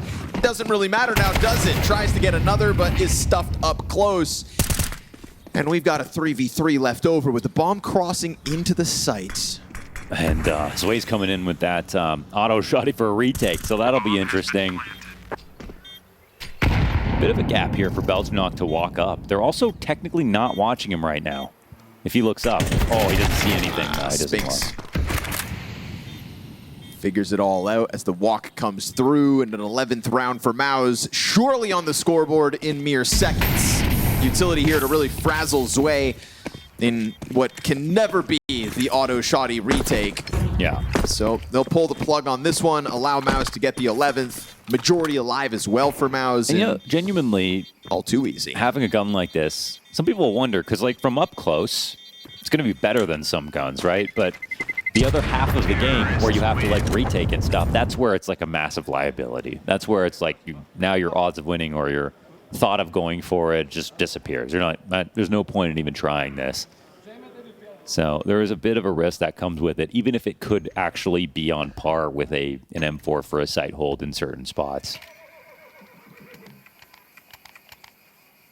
But it persists. And once you got the damn thing, it's hard to get rid of. You know, you already bought it. Mm-hmm. It makes your money back fast. It's true. I mean, he's got 2 kills with it already, so that almost covers the cost.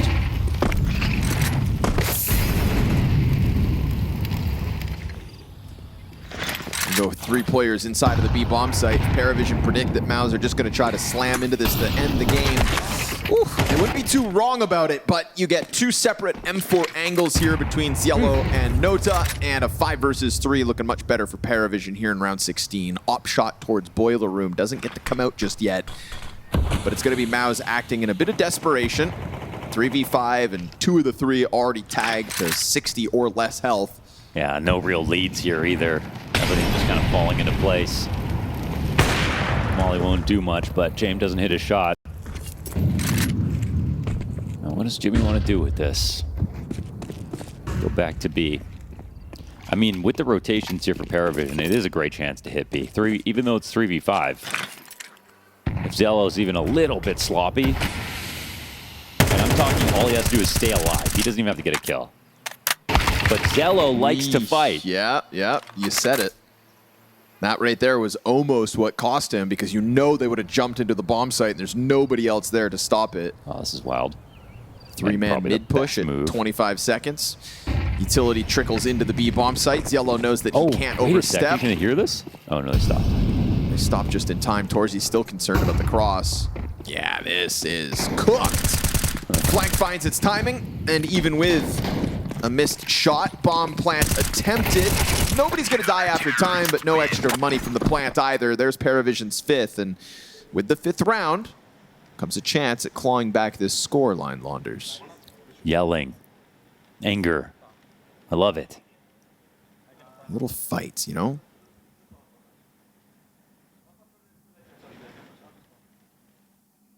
That really shows they're just thinking about winning. I think it's because it's not an Anubis situation. You know, I brought up that Anubis moment where I'm like, Jame literally said, just give up. Inferno is not like that at all for PARIVISION. Yeah, they just started improving it. They're on a three Inferno win streak. Yeah, you're going to fight for this one, absolutely. And again, they do bring fight to the table. You've got a CT side in your hands. You won the pistol, you got the second. Sure, the first gun round was a MOUZ round win, but now you've got one right back. This is a very real chance at the very least, getting a respectable score. A 6-round lead in CSGO wasn't even really a lead if you were on the right side. Okay. In this game, ooh, it's the end of the world. Ooh. Give it up. Ooh. We might as well think about the next 6 rounds. Grow up. You know what I mean? Yeah. That's 3 rifle rounds. Yeah. Got somewhere to be? Huh? Get it together.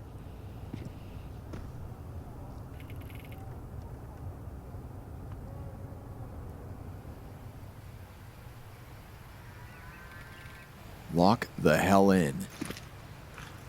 And PARIVISION have seemingly locked into this A bomb site with 4 players strong. Pick contact. Ooh, missed Jame off shot. And now the pressure's on with the pistols. 2 kills come out. They kind of lose track of Jame in the corner. And they give him a chance to go for the back-to-back, no scopes. He'll pull it off with 2 health the difference. And also the other player in sight there was like sub 20 HP. So that is a scary one for PARIVISION. How do you explain him not getting cleared after he just took the shot from the literal last fallback position? I think it's the number of players that were still all around that kind of gets MOUZ lost in the sauce. You're sitting on the back of default. On default, I should say. It's like the first thing you can see where everyone goes. James just like that. James just like that. Hiding in plain sight. You know, that's why I'm so surprised to hear he's married. He's such a hard guy to pin down. Yeah, it's a lucky woman for sure. No, I'm not. I think it's skill. That's a skilled woman. Good for her. That is a fierce competitor. Yes. She probably had 5 minutes out of the year to lock that down. She found it. Jealous.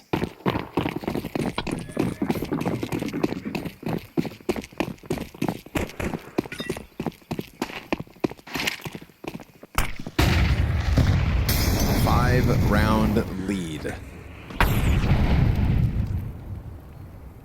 And Jame goes a little wider this time around.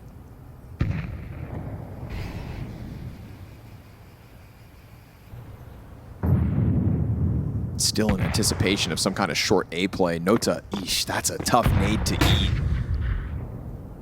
Speaking of eating nades, Jimmy just stares into his teammate's flashbang. Luckily for them, there's no punish up through the apartments. Jame, though, starting to feel the pressure. There's a sudden pop-out short side. That's fine by him. Not going to miss the first shot 2 rounds in a row. And that was the harder of the two, for sure. He's taking a look at even extending down into middle. This is how they got their rotations down mid, and last time they called out the space that Jimmy tried to take on brackets. Some goes a touch slower. That frag grenade that found Nota earlier in the round. Ooh, that was a dangerous smoke. If Jame had actually peered in the middle, that would just call all the rotations. But now the CTs, you think they'd be slightly worried about it, but they're still cheating a third guy over. This is not what MOUZ want to see. Belchanok's got a flashbang here. Nota inside. Oh, okay. Finds 4 players ready to take this B bomb site. A fresh smoke goes down.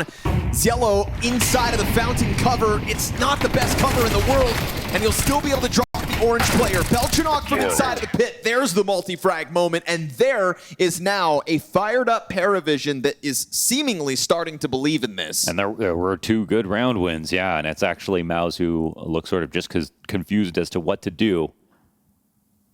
It starts with Jame hitting actually a pretty tough shot because it's not on the most natural, easy angle. He's got to hit a bit of a flick here. Oh. And if he missed, he was 100% dead. That box is too spammable, so.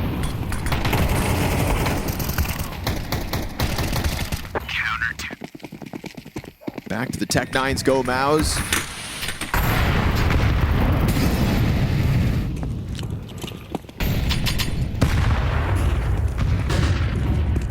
They're going to make quick work of this A wraparound. Ooh, they found it with lesser bodies. There's been a lot of moments here where a third CT is nearby. Not this time.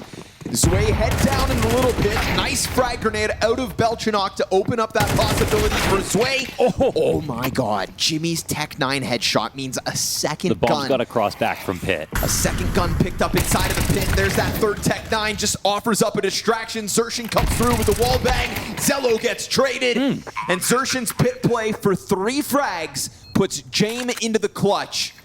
Op in hand. Kit, incendiary, frag grenade, sure. But how do you flush out the pit player first? Yeah, how do you do this in time is the question. He's still got his eyes on Mini. No swing. No Zershin's got the advantage with that AK versus the Tech-9. Tapping him down. Jimmy half health from backside ends it, and MOUZ will wrap their way into an A bomb site that they finally find understaffed. They come through with conviction, and the Jimmy Tech-9 headshot off of Balk. That's the one that clears it up so that 2 guns can be grabbed. I'm not going to lie. I was waiting for that R-trap to come. I thought that they were going to try to use it on a rifle round, but they pulled this off on the Eco.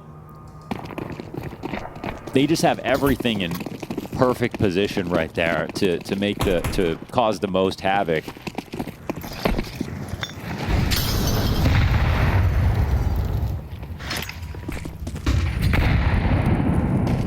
So the little bit of momentum gain is immediately countered.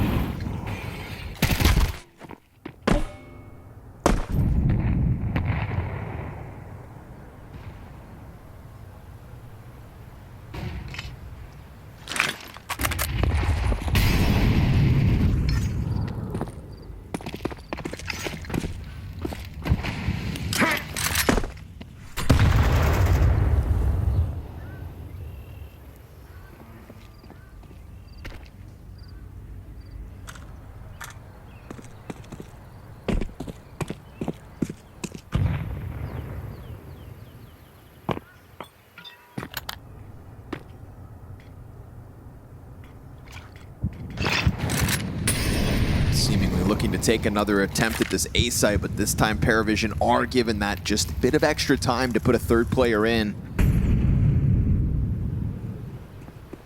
This is what MOUZ have found more often than not. Third defender ready. 30 seconds.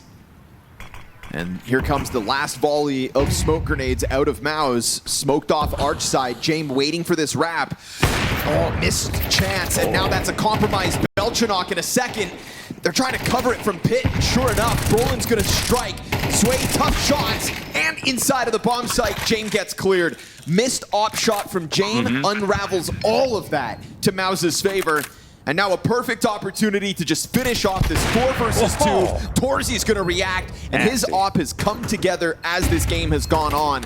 Not needed all too often in a map where rifles thrive, but no missed shots throughout this second map, and an excellent recovery out of MOUZ after the rock-solid 10-2 CT side. They'll get this job done. So the fans have spoken. It turns out they really enjoy Dust's analysis of MOUZ's T side. So we'll just keep that running. Thank you, Reddit. As we take the second look. Take a look. Only recorded map between these two teams prior to today's best of 3 going live, Mohan. Back in Budapest, it was one of the opening best of 1s. MOUZ kind of pushed to the limits on a map like Overpass by Jame, who we know loves this place. Yeah. And now it's a matter of holding them at bay. So we've got a CT side coming through for MOUZ to kick this off. A challenge for PARIVISION, perhaps, as we saw what happened when the CT sides of MOUZ get going back on the likes of Inferno. Very stifling start to that second map of the series, but this is where the road ends. Although we are at the beginning of the event, it's a 0-0 game to kick off this Swiss groups. And what looks like a fast play into B. Immediately straight into Jimmy's hands.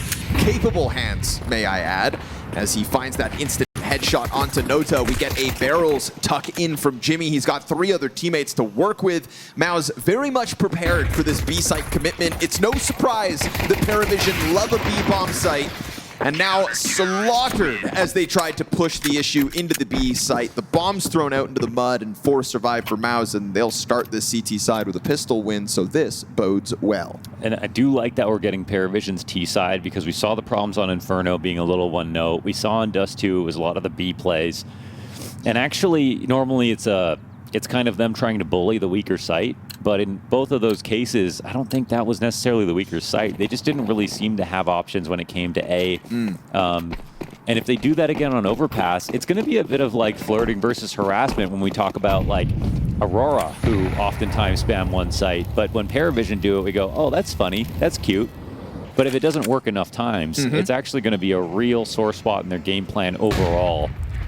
Feels like to me, though, I mean, Overpass is one of these weird anomalies for PARIVISION where it's like, I don't even know if it ends up being the site with the weakest player or they just love this B site hit. That's right? true, too. Like, everyone does. That's so fair. confident in the ability to just spam this half of the map. Will today be the day that Jame decides to change the game? Probably not. But hey, we can sit around and find out. And for now, we have to wait because pistols in hand, PARIVISION have slim odds of finding anything else in this one, but Spinks doesn't want to be the guy that dies to a Glock, now does he? No, no one wants to be that guy.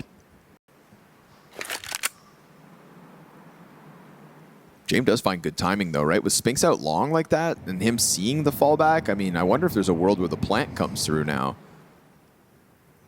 Brollan's got a good gun for this though. Just an MP7 back of the site. Oh, he's worried though. Worried about lurks. Spinks will confirm it. The bomb will get dropped, and the answer to the question is no. Not a single bomb plant coming through so far in these first 2 rounds of play. Only 1 kill per round as well. This will also be a nice round out for torzsi, where we saw a good Inferno.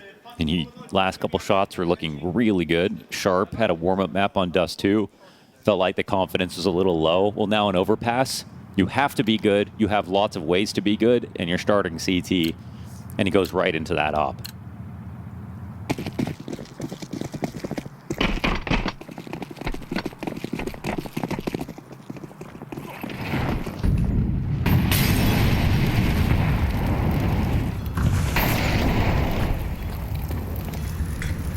Belchnok not seeming too concerned about the fire that sits in front of him, but cold feet. yeah, smoke grenade behind, maybe everybody getting cut off, It something actually there wasn't a pulls bad the time. plug. It wasn't a bad time to do it. You see there's 2 guys up in heaven, or at least one that was ready to flash, but they didn't actually throw one, and they could have got in front of that. No, instead That we might get be a this bit short of control. PTSD from when they got Inferno car control, and then all of a sudden a bunch of CTs are running at them.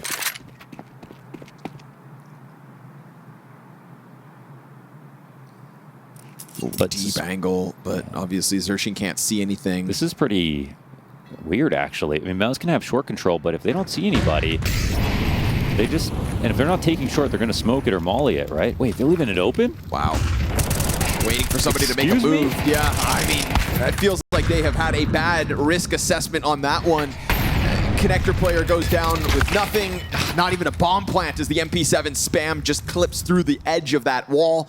And so, 4v2 to have to deal with. And two players stacked up inside of the short side. They're very confident to take that position and angle over. MP7 gets found out. It's still 3 survivors. Not another kill comes through. Nobody barring the torzsi death. Racked up versus MOUZ. I mean, look at him laughing off the attack from PARIVISION. That's short control worth its weight in gold. And it's, you know, they moved into it very quickly to give MOUZ some credit here, but it is just sort of a pretty weak attempt. If it's going to be a full B play, if it's going to be full through monster, you've got a molly short. You know, you could smoke it, but even smoking it sometimes, it allows them to spam back through it, Right. boost over top of it, but nothing at all, leaving it open, and then also standing behind the pillar, no one's even holding it. That was a little bit sloppy from PARIVISION, a little too easy for MOUZ. It's kind of a situation I just asked myself, like, what did they think was going on? Yeah, they didn't see anybody. You know what I and- mean? Like, yeah. sure, okay, B might be open, but how many people do you think could have pushed Fountain? I mean, normally there's 4 guys there. You don't see anybody. You wind up having, again, a connector player, sure, but that connector player goes down with nothing, trying to find the timing on the squeaky peak.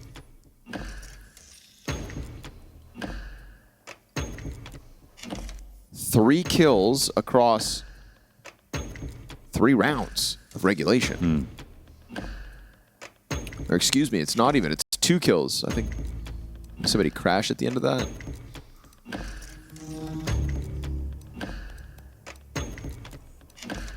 Yeah, I said no kill barring torzsi, but he may have just DC'd from the server in the middle of all that instead. It's a worrying start for sure for PARIVISION. Oh yeah, he did actually.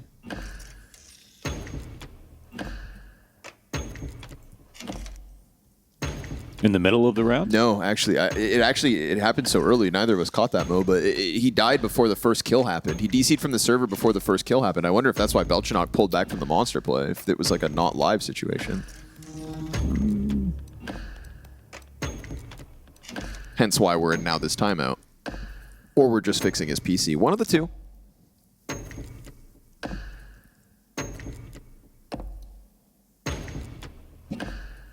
That's what the saying goes, the best time to kick a man is when he's down. That's, you know what? That is exactly what I've been told.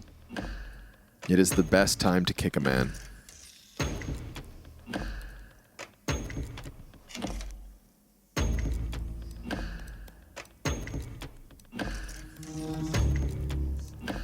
Doing a quick pit stop for torzsi. Can you do the pit stop noises? And off you go. My God, it's a record-breaking pit stop here for MOUZ. 2.3 seconds and back down the lane. As Jame rounds near in the final turn, the curve and the apex upcoming. I just love the word chicane. That's Chicane, the one that... yeah.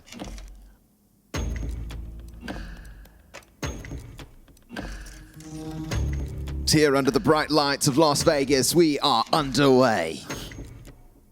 I think only British people should be allowed to commentate Formula One. I mean, British people kind of have like a domination in commentary in general. Yeah. Canadians are up there, though. I mean, they made the language, so I get it. I'll pay my respects.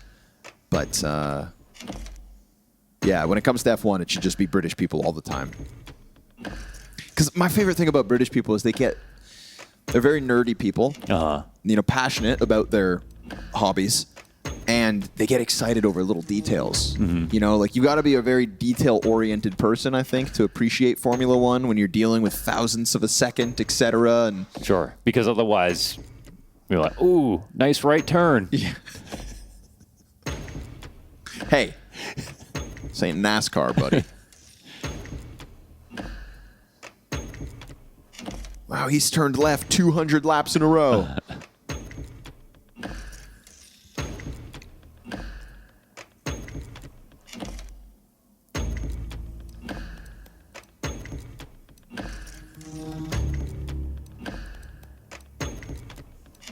But yeah, British people, funny people. Yeah, very funny. Just the funny people.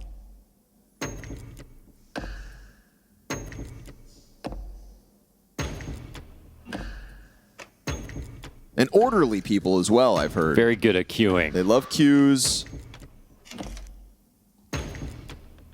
And always ready to... Always got an umbrella handy. Always, yeah. A very moist people. My favorite was landing in London and a British pilot saying it's looking like a soggy one today. Ooh. That really put me in the mood. That's how you know it was going to be very rainy. Yeah.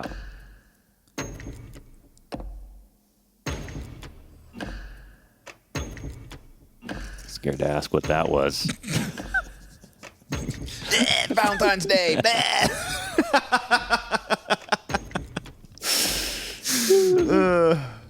That's true. Love is in the air. Yeah, a friendly reminder to everyone watching. Whoa! What the hell was that? Valentine's Day. We didn't need to see that.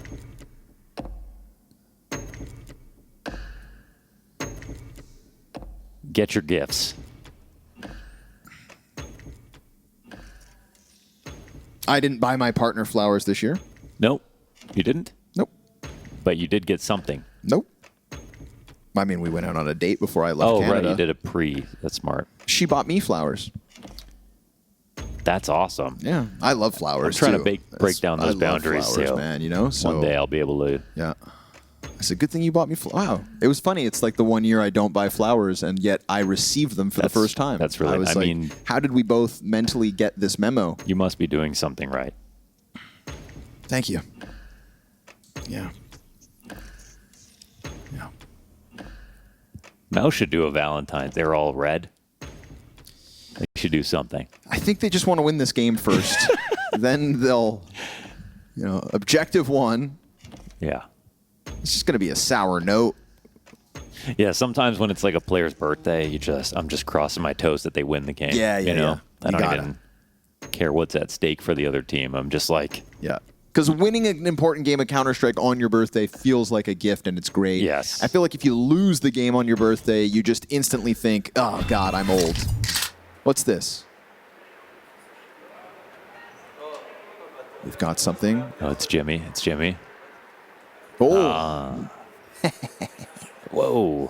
Yeah. Oh, the double bird. Wow.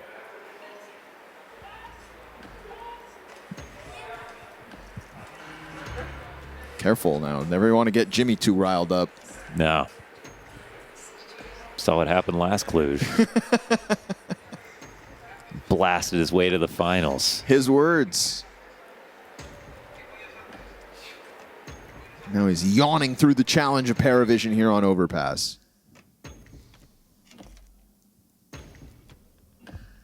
You're not allowed to talk during a tech pause, so they're coming up with, well, you're allowed to use sign language. I want to see those double jointed fingers again from Xerxan. That was crazy.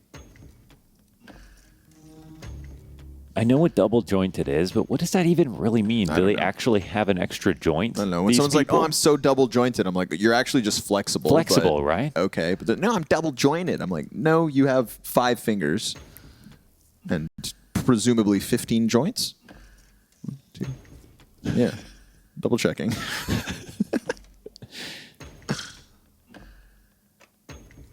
Double jointed.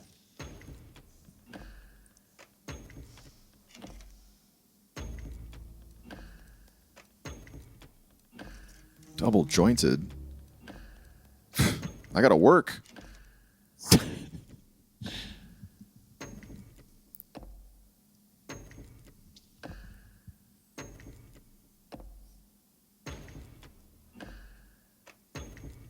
Did you see that guy that snuck in and he was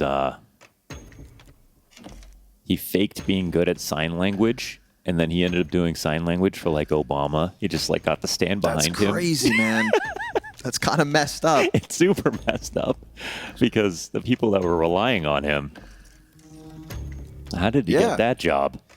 Because it's also messed up But that no most- one else can tell. Well, the people who can tell can't really tell us. Yeah. You know, yeah. Yeah. That's They had to write about it. yeah. That takes time. That seems unfair. That guy's going to hell. And I might be going with him. All right, back into the action here. PARIVISION 3-0 down. We said love was in the air. It's been a lovely CT side so far. No real challenge as far as MOUZ are concerned.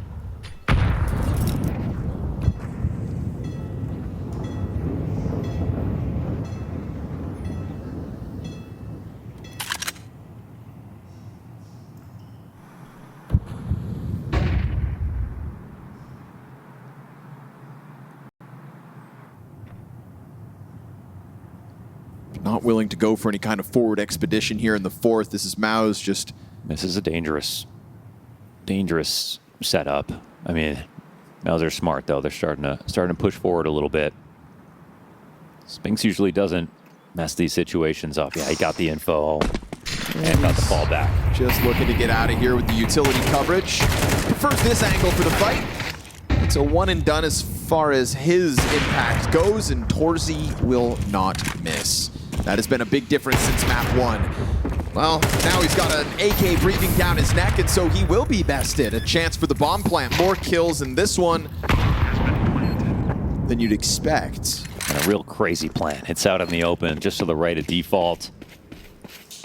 Xerxes making the long flank happen. This timing could end up catching them unprepared. Yeah, back turn here from Belchanok. It's meant to get the retake going. Jame, though, in the meantime, is grabbed the off and won't miss his chance to use it. Filthy. PARIVISION from Tech9s through the bathrooms, even after we thought Spinks played it correctly. Yeah, at least the first part. Yes, and they do get to the top of the inside of bathrooms, so the main reason it's dangerous is not because the positions are bad, it's just that you don't have enough time for the rotates if something goes wrong. And they do only go 2 for 2. What goes wrong is torzsi misses. If you're going to play a anti-eco setup, even though torzsi hits one good shot, you kind of need 3 kills between the two of you, right? It can't just be 2.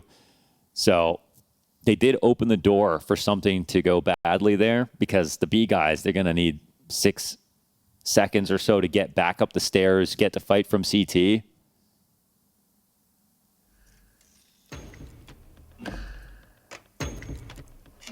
Well, that's going to give MOUZ something to think about.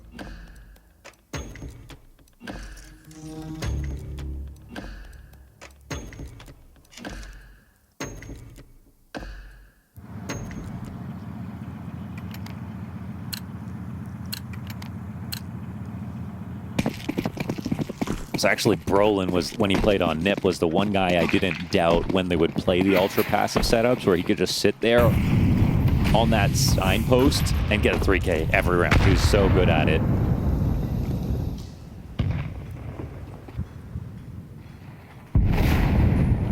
Ooh. No. Easy pickup for torzsi as that missed Molotov pops preemptively. And I prefer this look from MOUZ. You know, it was a real contrast last round compared to what was working. You think of them pushing 3 players into the short side of the B bomb site. You know, the activity for MOUZ is sometimes where I love to sing their praise. So to see them just shell up one round and absolutely lose it. Now back to what works better for them. We've got Spinks in with the kill towards connector. Everything PARIVISION have to work with here in round 5 as they go for converted round wins is going to be from long. There's a world they can get dangerously close to the bomb site before anything can stop them. But we've already got a second set of hands added to this A defense in Brollan. Yeah, and also Spinks is taking a peek from the top of the stairs. Oh, Brollan moves into position. Clean Farmus kill. He'll dive in behind the dice box, even pulling back to Optimus instead. And the dumpster smoke comes through, but they're going to have to deal with any potential bathroom threats. That's where that flash goes up into over 4. James not been able to get a target going, and so right back to the domination that MOUZ had in the 3 rounds prior. There's not a single death against MOUZ here in the 5th round. That's pretty rough. I mean, great seamless tactics here for MOUZ, just a little bit more forward play, which is what you want to see. And this is Spinks taking Shadow. advantage of a very minute shadow here from Noda. Yeah, not one of the more obvious ones, but you still see the movement.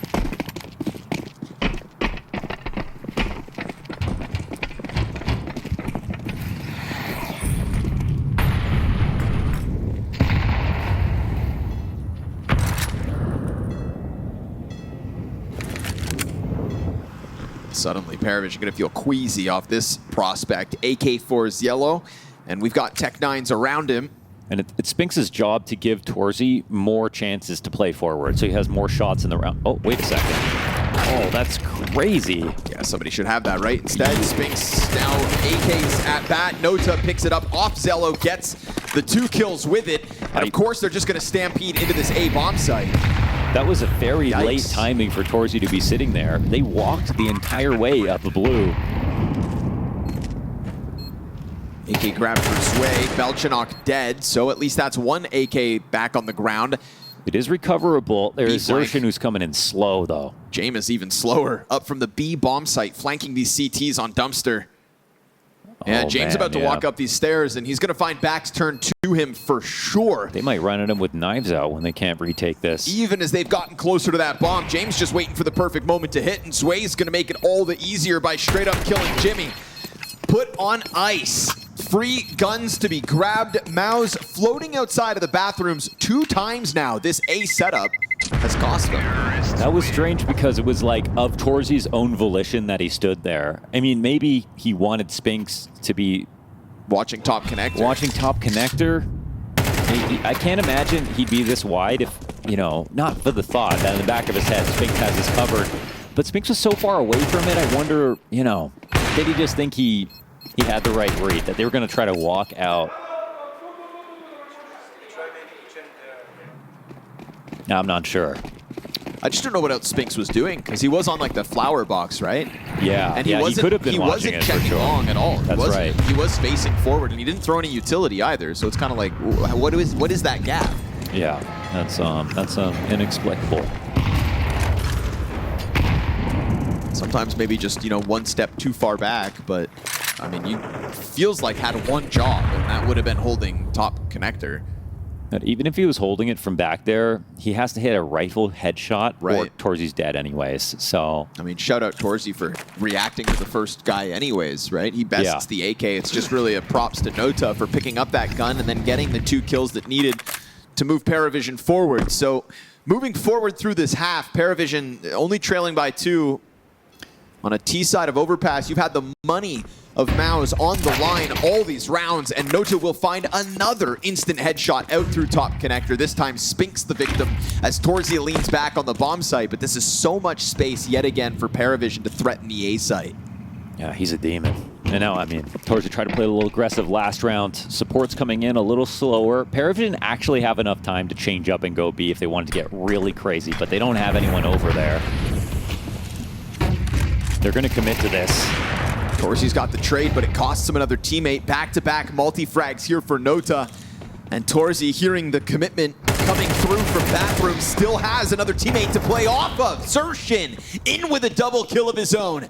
And a much-needed moment here for somebody to give torzsi a set of helping hands. Bomb hits the ground. PARIVISION felt like they had all they needed to get that bomb down to potentially walk away with another round. And it's an oddity to watch this, just because I've seen more A commitments from PARIVISION in this map of Overpass than multiple maps put together in the past. So first, we'll just say, great round from torzsi. 2 good op shots in. For PARIVISION, this is a moment where you snapshot the map. There's about 40 seconds. They're doing so much pack play that they're always looking one-dimensional. Now it feels like no matter what site they go to on any map. Here they're going to commit A because they didn't have anybody lurking out of short, out of monster, anything like that. They could have. Oof. Last round they had Jame flank CT. They know MOUZ aren't going to be ready for that a ton of times. And it'd be nice to see PARIVISION in a spot where they get a kill somewhere. Maybe that means they could change up on sites. They never seem to be able to do that, though.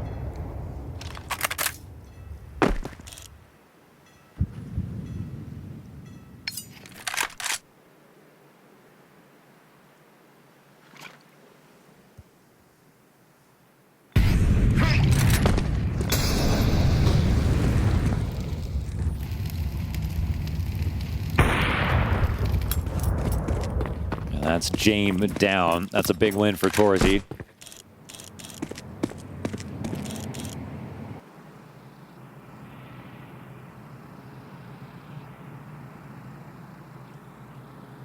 Still this clumping of PARIVISION outside of the B bomb site, going back to the tried and tested.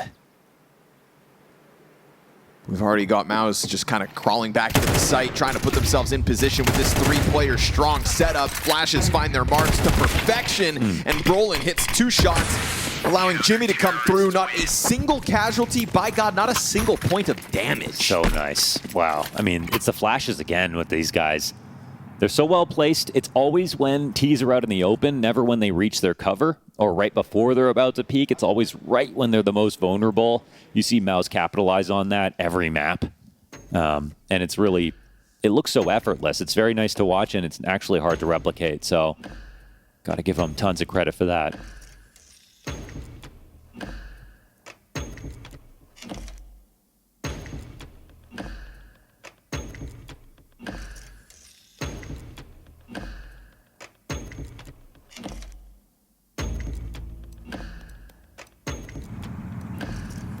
It would be startling to see PARIVISION end this half with more success towards A than their favorite site.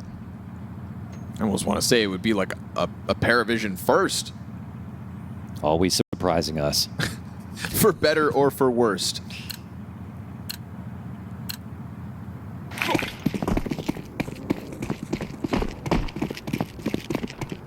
Worst? Worse. You wanted it to rhyme. I did, yeah. It would have been a slant rhyme. It would have been fine. Part of my brain kicked in.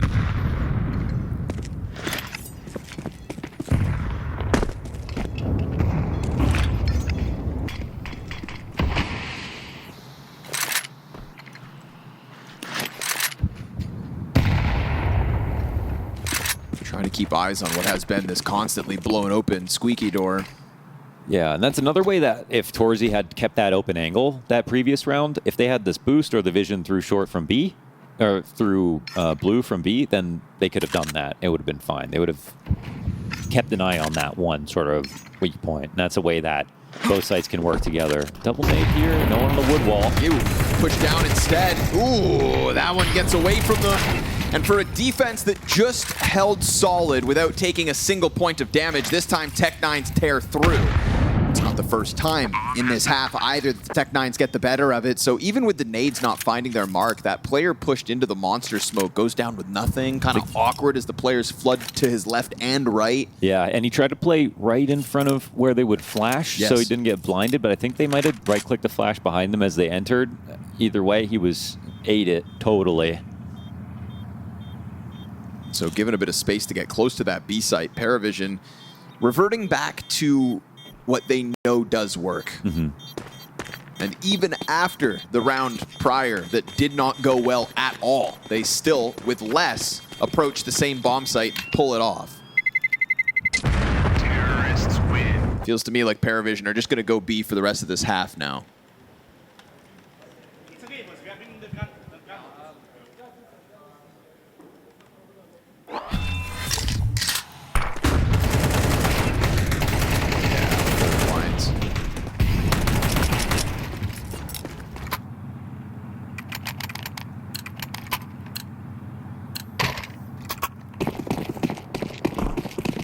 So it's a very good start for MOUZ, but it's still, you know, only a 3-round lead here. There's still lots of time for PARIVISION to actually make this dangerous for MOUZ. They've got to keep their foot on the pedal.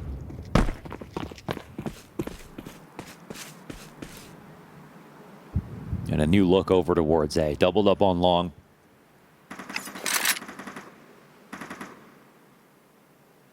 That's about the 1 minute timing that you can actually wrap this if no one shows up. Oh, okay. There's no one here. No torzsi in balloons this time around. They've kind of got their guard down a little bit towards long, but they're not going to see anything here. So surely they got to watch this.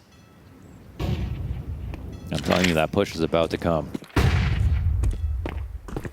Starting to inch forward now. Spinks rounds the corner. Catches Jame unprepared, and he hits him with the instant headshot. Yellow's going to try to recover this, but he doesn't know that there's a second player tucked in close. And so as he's so fixated on the big, oh, Didn't and even Spinks matter. just does it on his own. Come on. Yikes. Beautiful shots out of Spinks, has to be said. 10-3 now off that multi-frag. Bomb's a little bit late to the party, but they're hoping to get the better of this Barrels player, and Belchanok will hunt down Jimmy sure enough, but that is all they're gonna find. Single kill on Jimmy, flank here for Zwei, does get denied. His single point of health though, not enough for a multi-frag, and it's a majority of live MOUZ that goes up 7-3. Actually just getting a kill here and there.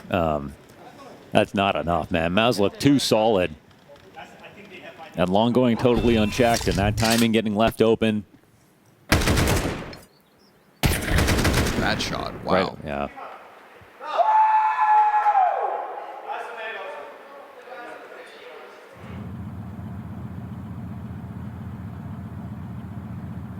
Those are the kinds of shots that should pump you up individually. Mm-hmm.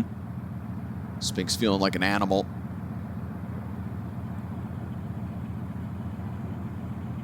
And that's what Spinks does bring. Rock solid consistency, Yeah. star consistency as well. I think also feels great when you find that timing to that level of perfection. You know, you didn't round the corner and then hunt them down and find them walking towards bat. No, you struck Jame down with a grenade in his hand as he's trying to run back into the play. James slain. The 4-round lead versus now what is 2 Tech-9s on the side of PARIVISION. Rifles for the rest.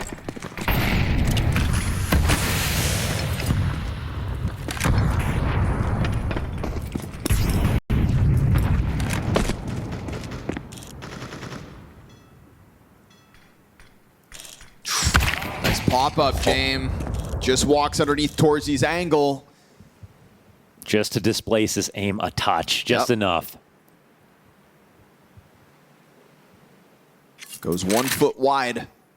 Pops up into the held angle and nails it. Tech-9 limitation there is going to cost Belchanok. And although Xerxin peeks down into the next one. This is just doing so much for the A play, though. Yeah, it's another player Oh, the confirmed, bomb locked is into the slow. monster wall. Oh, this is dangerous. The bomb is Yikes. really slow here, and there's still Spinks in top bathrooms. He's also got 2 angles he could watch from. We'll see how they ferry this bomb around, but if it goes long, he's going to run right into Spinks. Whoa, it doubled Oh, back. this is even worse. Spinks can hear him now. Brollan's going to kill Yellow over towards the A site. That even draws one of the bathrooms player even further forward. Zwei's shadow gives way to it. That's bomb confirmed here by Spinks, and no trade back from Nota. Oh, PARIVISION. Bomb getting stuck in T-spawn, and by the time it shows up, everything that it was coming to has died already. If it was just on one of those 3 guys who are walking up, it would have been a totally different Desperate round. scramble, though, still an option. Nota going to try to run this back down into the B site instead, and he will find an open space for this. We'll get into heaven quite quickly. Bomb going to land right on him. Ouch. Down to 56 versus 3.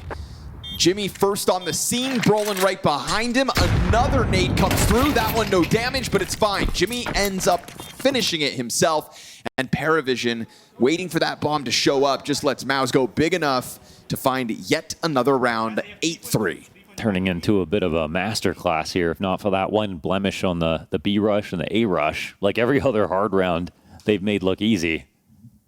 Full rifles, no problem for MOUZ.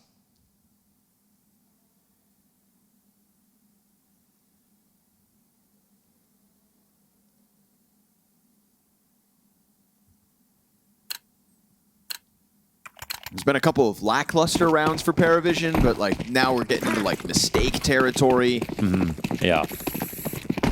And again, not the first time in this series either that we've seen a glaringly obvious issue that they then kind of come back from. But you're running out of runway here. Map 3, round 12.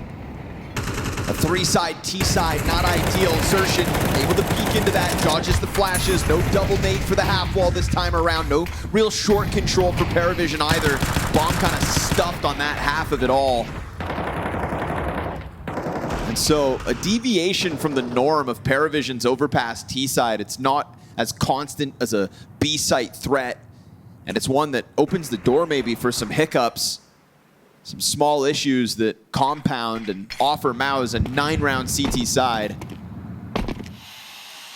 5 versus 2 with pistols in hand of what's left of PARIVISION. They've got a minute to try to group up and then somehow punish torzsi, who's just going for the jump spots. And worst case, you give him a bomb plant, whatever. Last round of the half, play that 5 versus 2 retake. Nade nearly kills Jame. Smoke onto Dumpster is going to make it interesting, but Spinks is happy to just still challenge through it. Why the hell not? You've got so many numbers strong. A late Zwei to the party. Desert Eagle 1v5. I don't think so. 9 rounds for the MOUZ CT side. There was moments there where it looked like they were getting tested, but ultimately PARIVISION cracked first, and MOUZ make the most of it. Yeah, it hasn't been a great series now at this point for PARIVISION. Yes, map 1 was exciting, lots of X Factor moments, and then like the streak at the end. But that was with torzsi looking very shaky on day 1 into them getting very warmed up into now MOUZ looking like full strength.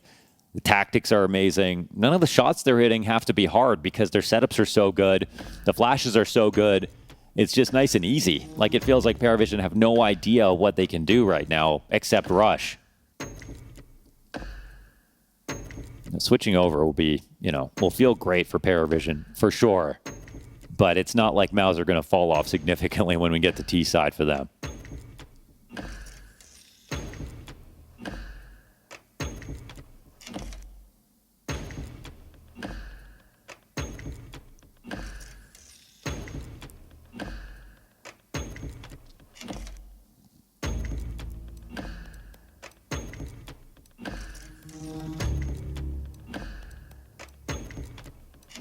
Just feels like torzsi's ability here on Overpass as well is kind of putting to rest his struggles of map 1. Dust2 was not his game. Even Inferno, we said like, oh, he played better, and he did have his moments, but still finishes that map lowest rated player for MOUZ. There was moments where it felt like even his deaths within this CT side were kind of not his fault. An odd setup, a missed timing.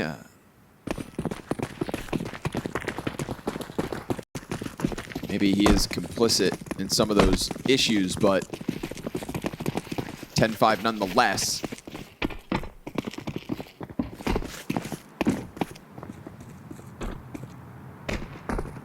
We get MOUZ gunning for long A into the commitment soon enough. James got a teammate to drop the smoke in front of him, so do they let this corner go unchecked? Jame is blind. Oh, and Brollan stuffs the Glock to the side of him. This could be the end of it, as now 3 players instantly dropped on MOUZ's arrival. Zwei and Beltranok will find a kill apiece, but you've got this guarantee in Spinks. A slow burn moment here for Spinks, who's now also up towards the top of the board, and MOUZ gonna let him hear it. Yeah, I mean, MOUZ flashes are a brand. It's working. It's not just counter flashes. Now it's on the attack. James' blindness, he shoots 1 bullet, and then he realizes, like, I can't see a thing. Such an easy trade. 2 entries off of 1 flashbang from torzsi. There's not much more you can ask for on a pistol round. That's quickly to 10.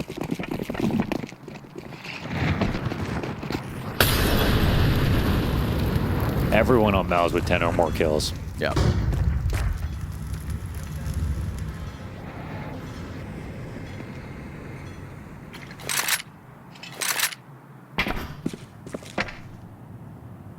Needless to say, this map is starting to turn into domination for MOUZ, which I think is going to bode well for them moving forward in the Swiss groups.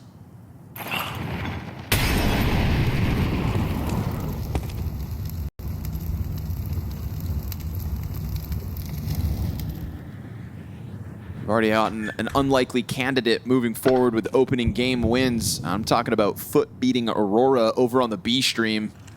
Oh, yeah? I did call that one. Ooh. FUT march on.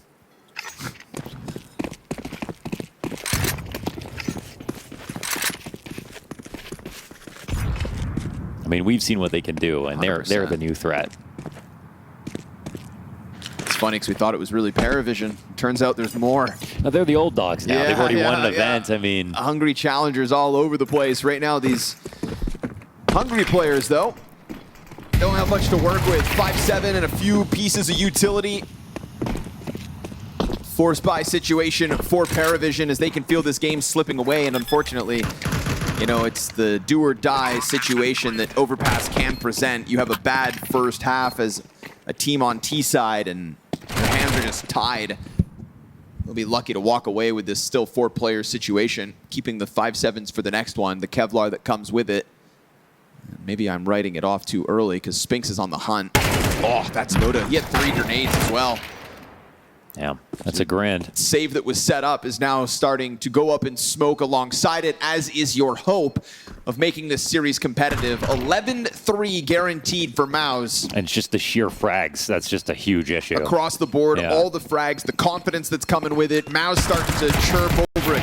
What, Xerxion's talking smack to Dust2 Yeah. off that last When's round that win? ever What happen? did he do? I'd be scared to do that. You know, respect.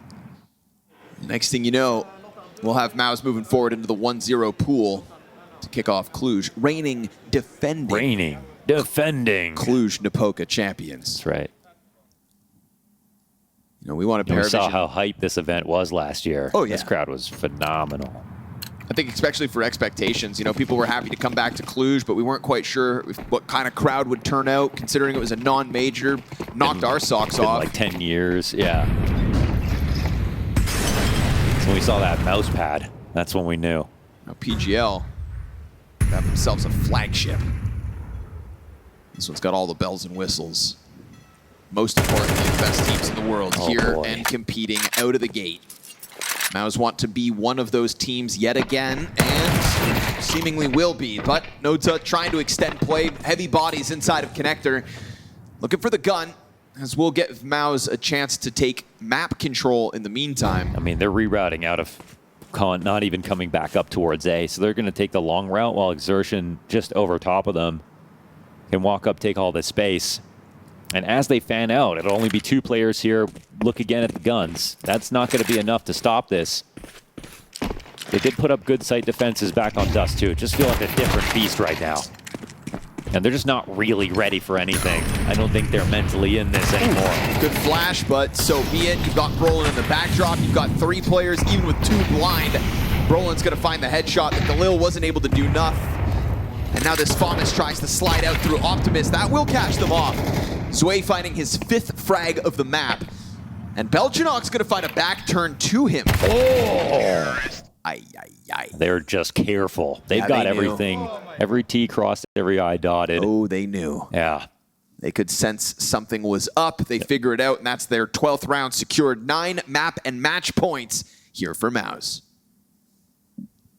Like a hairdryer? Oh.